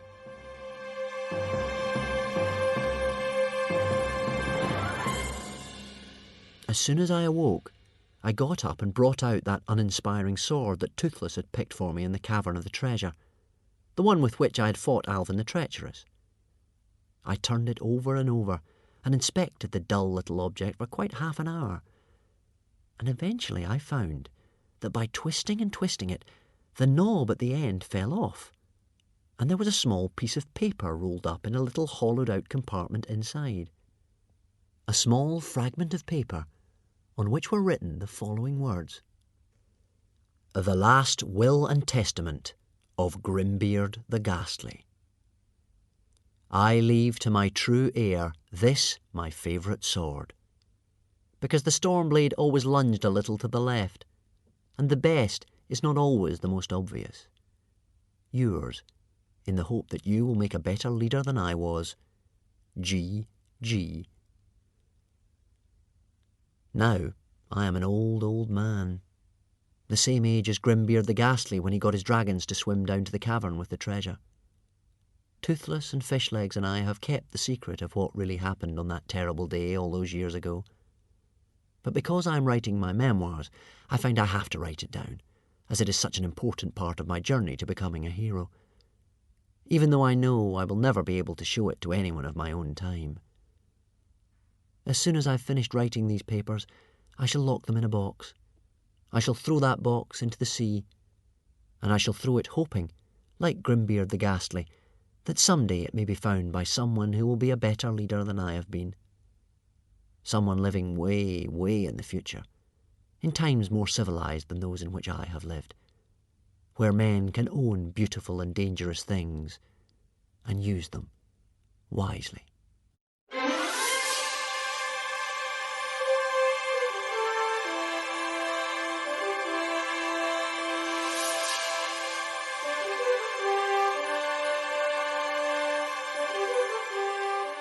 Surely that would be the last Hiccup would see of that wicked villain Alvin the Treacherous. His grim hook sank to the bottom of the ocean with the wreck of the Lucky 13. He himself was last seen struggling in the throat of a monstrous strangulator in an inaccessible cavern deep, deep underground. Surely nobody could get out of that situation alive. Or could they? Look out for the next volume of Hiccup's memoirs to find out.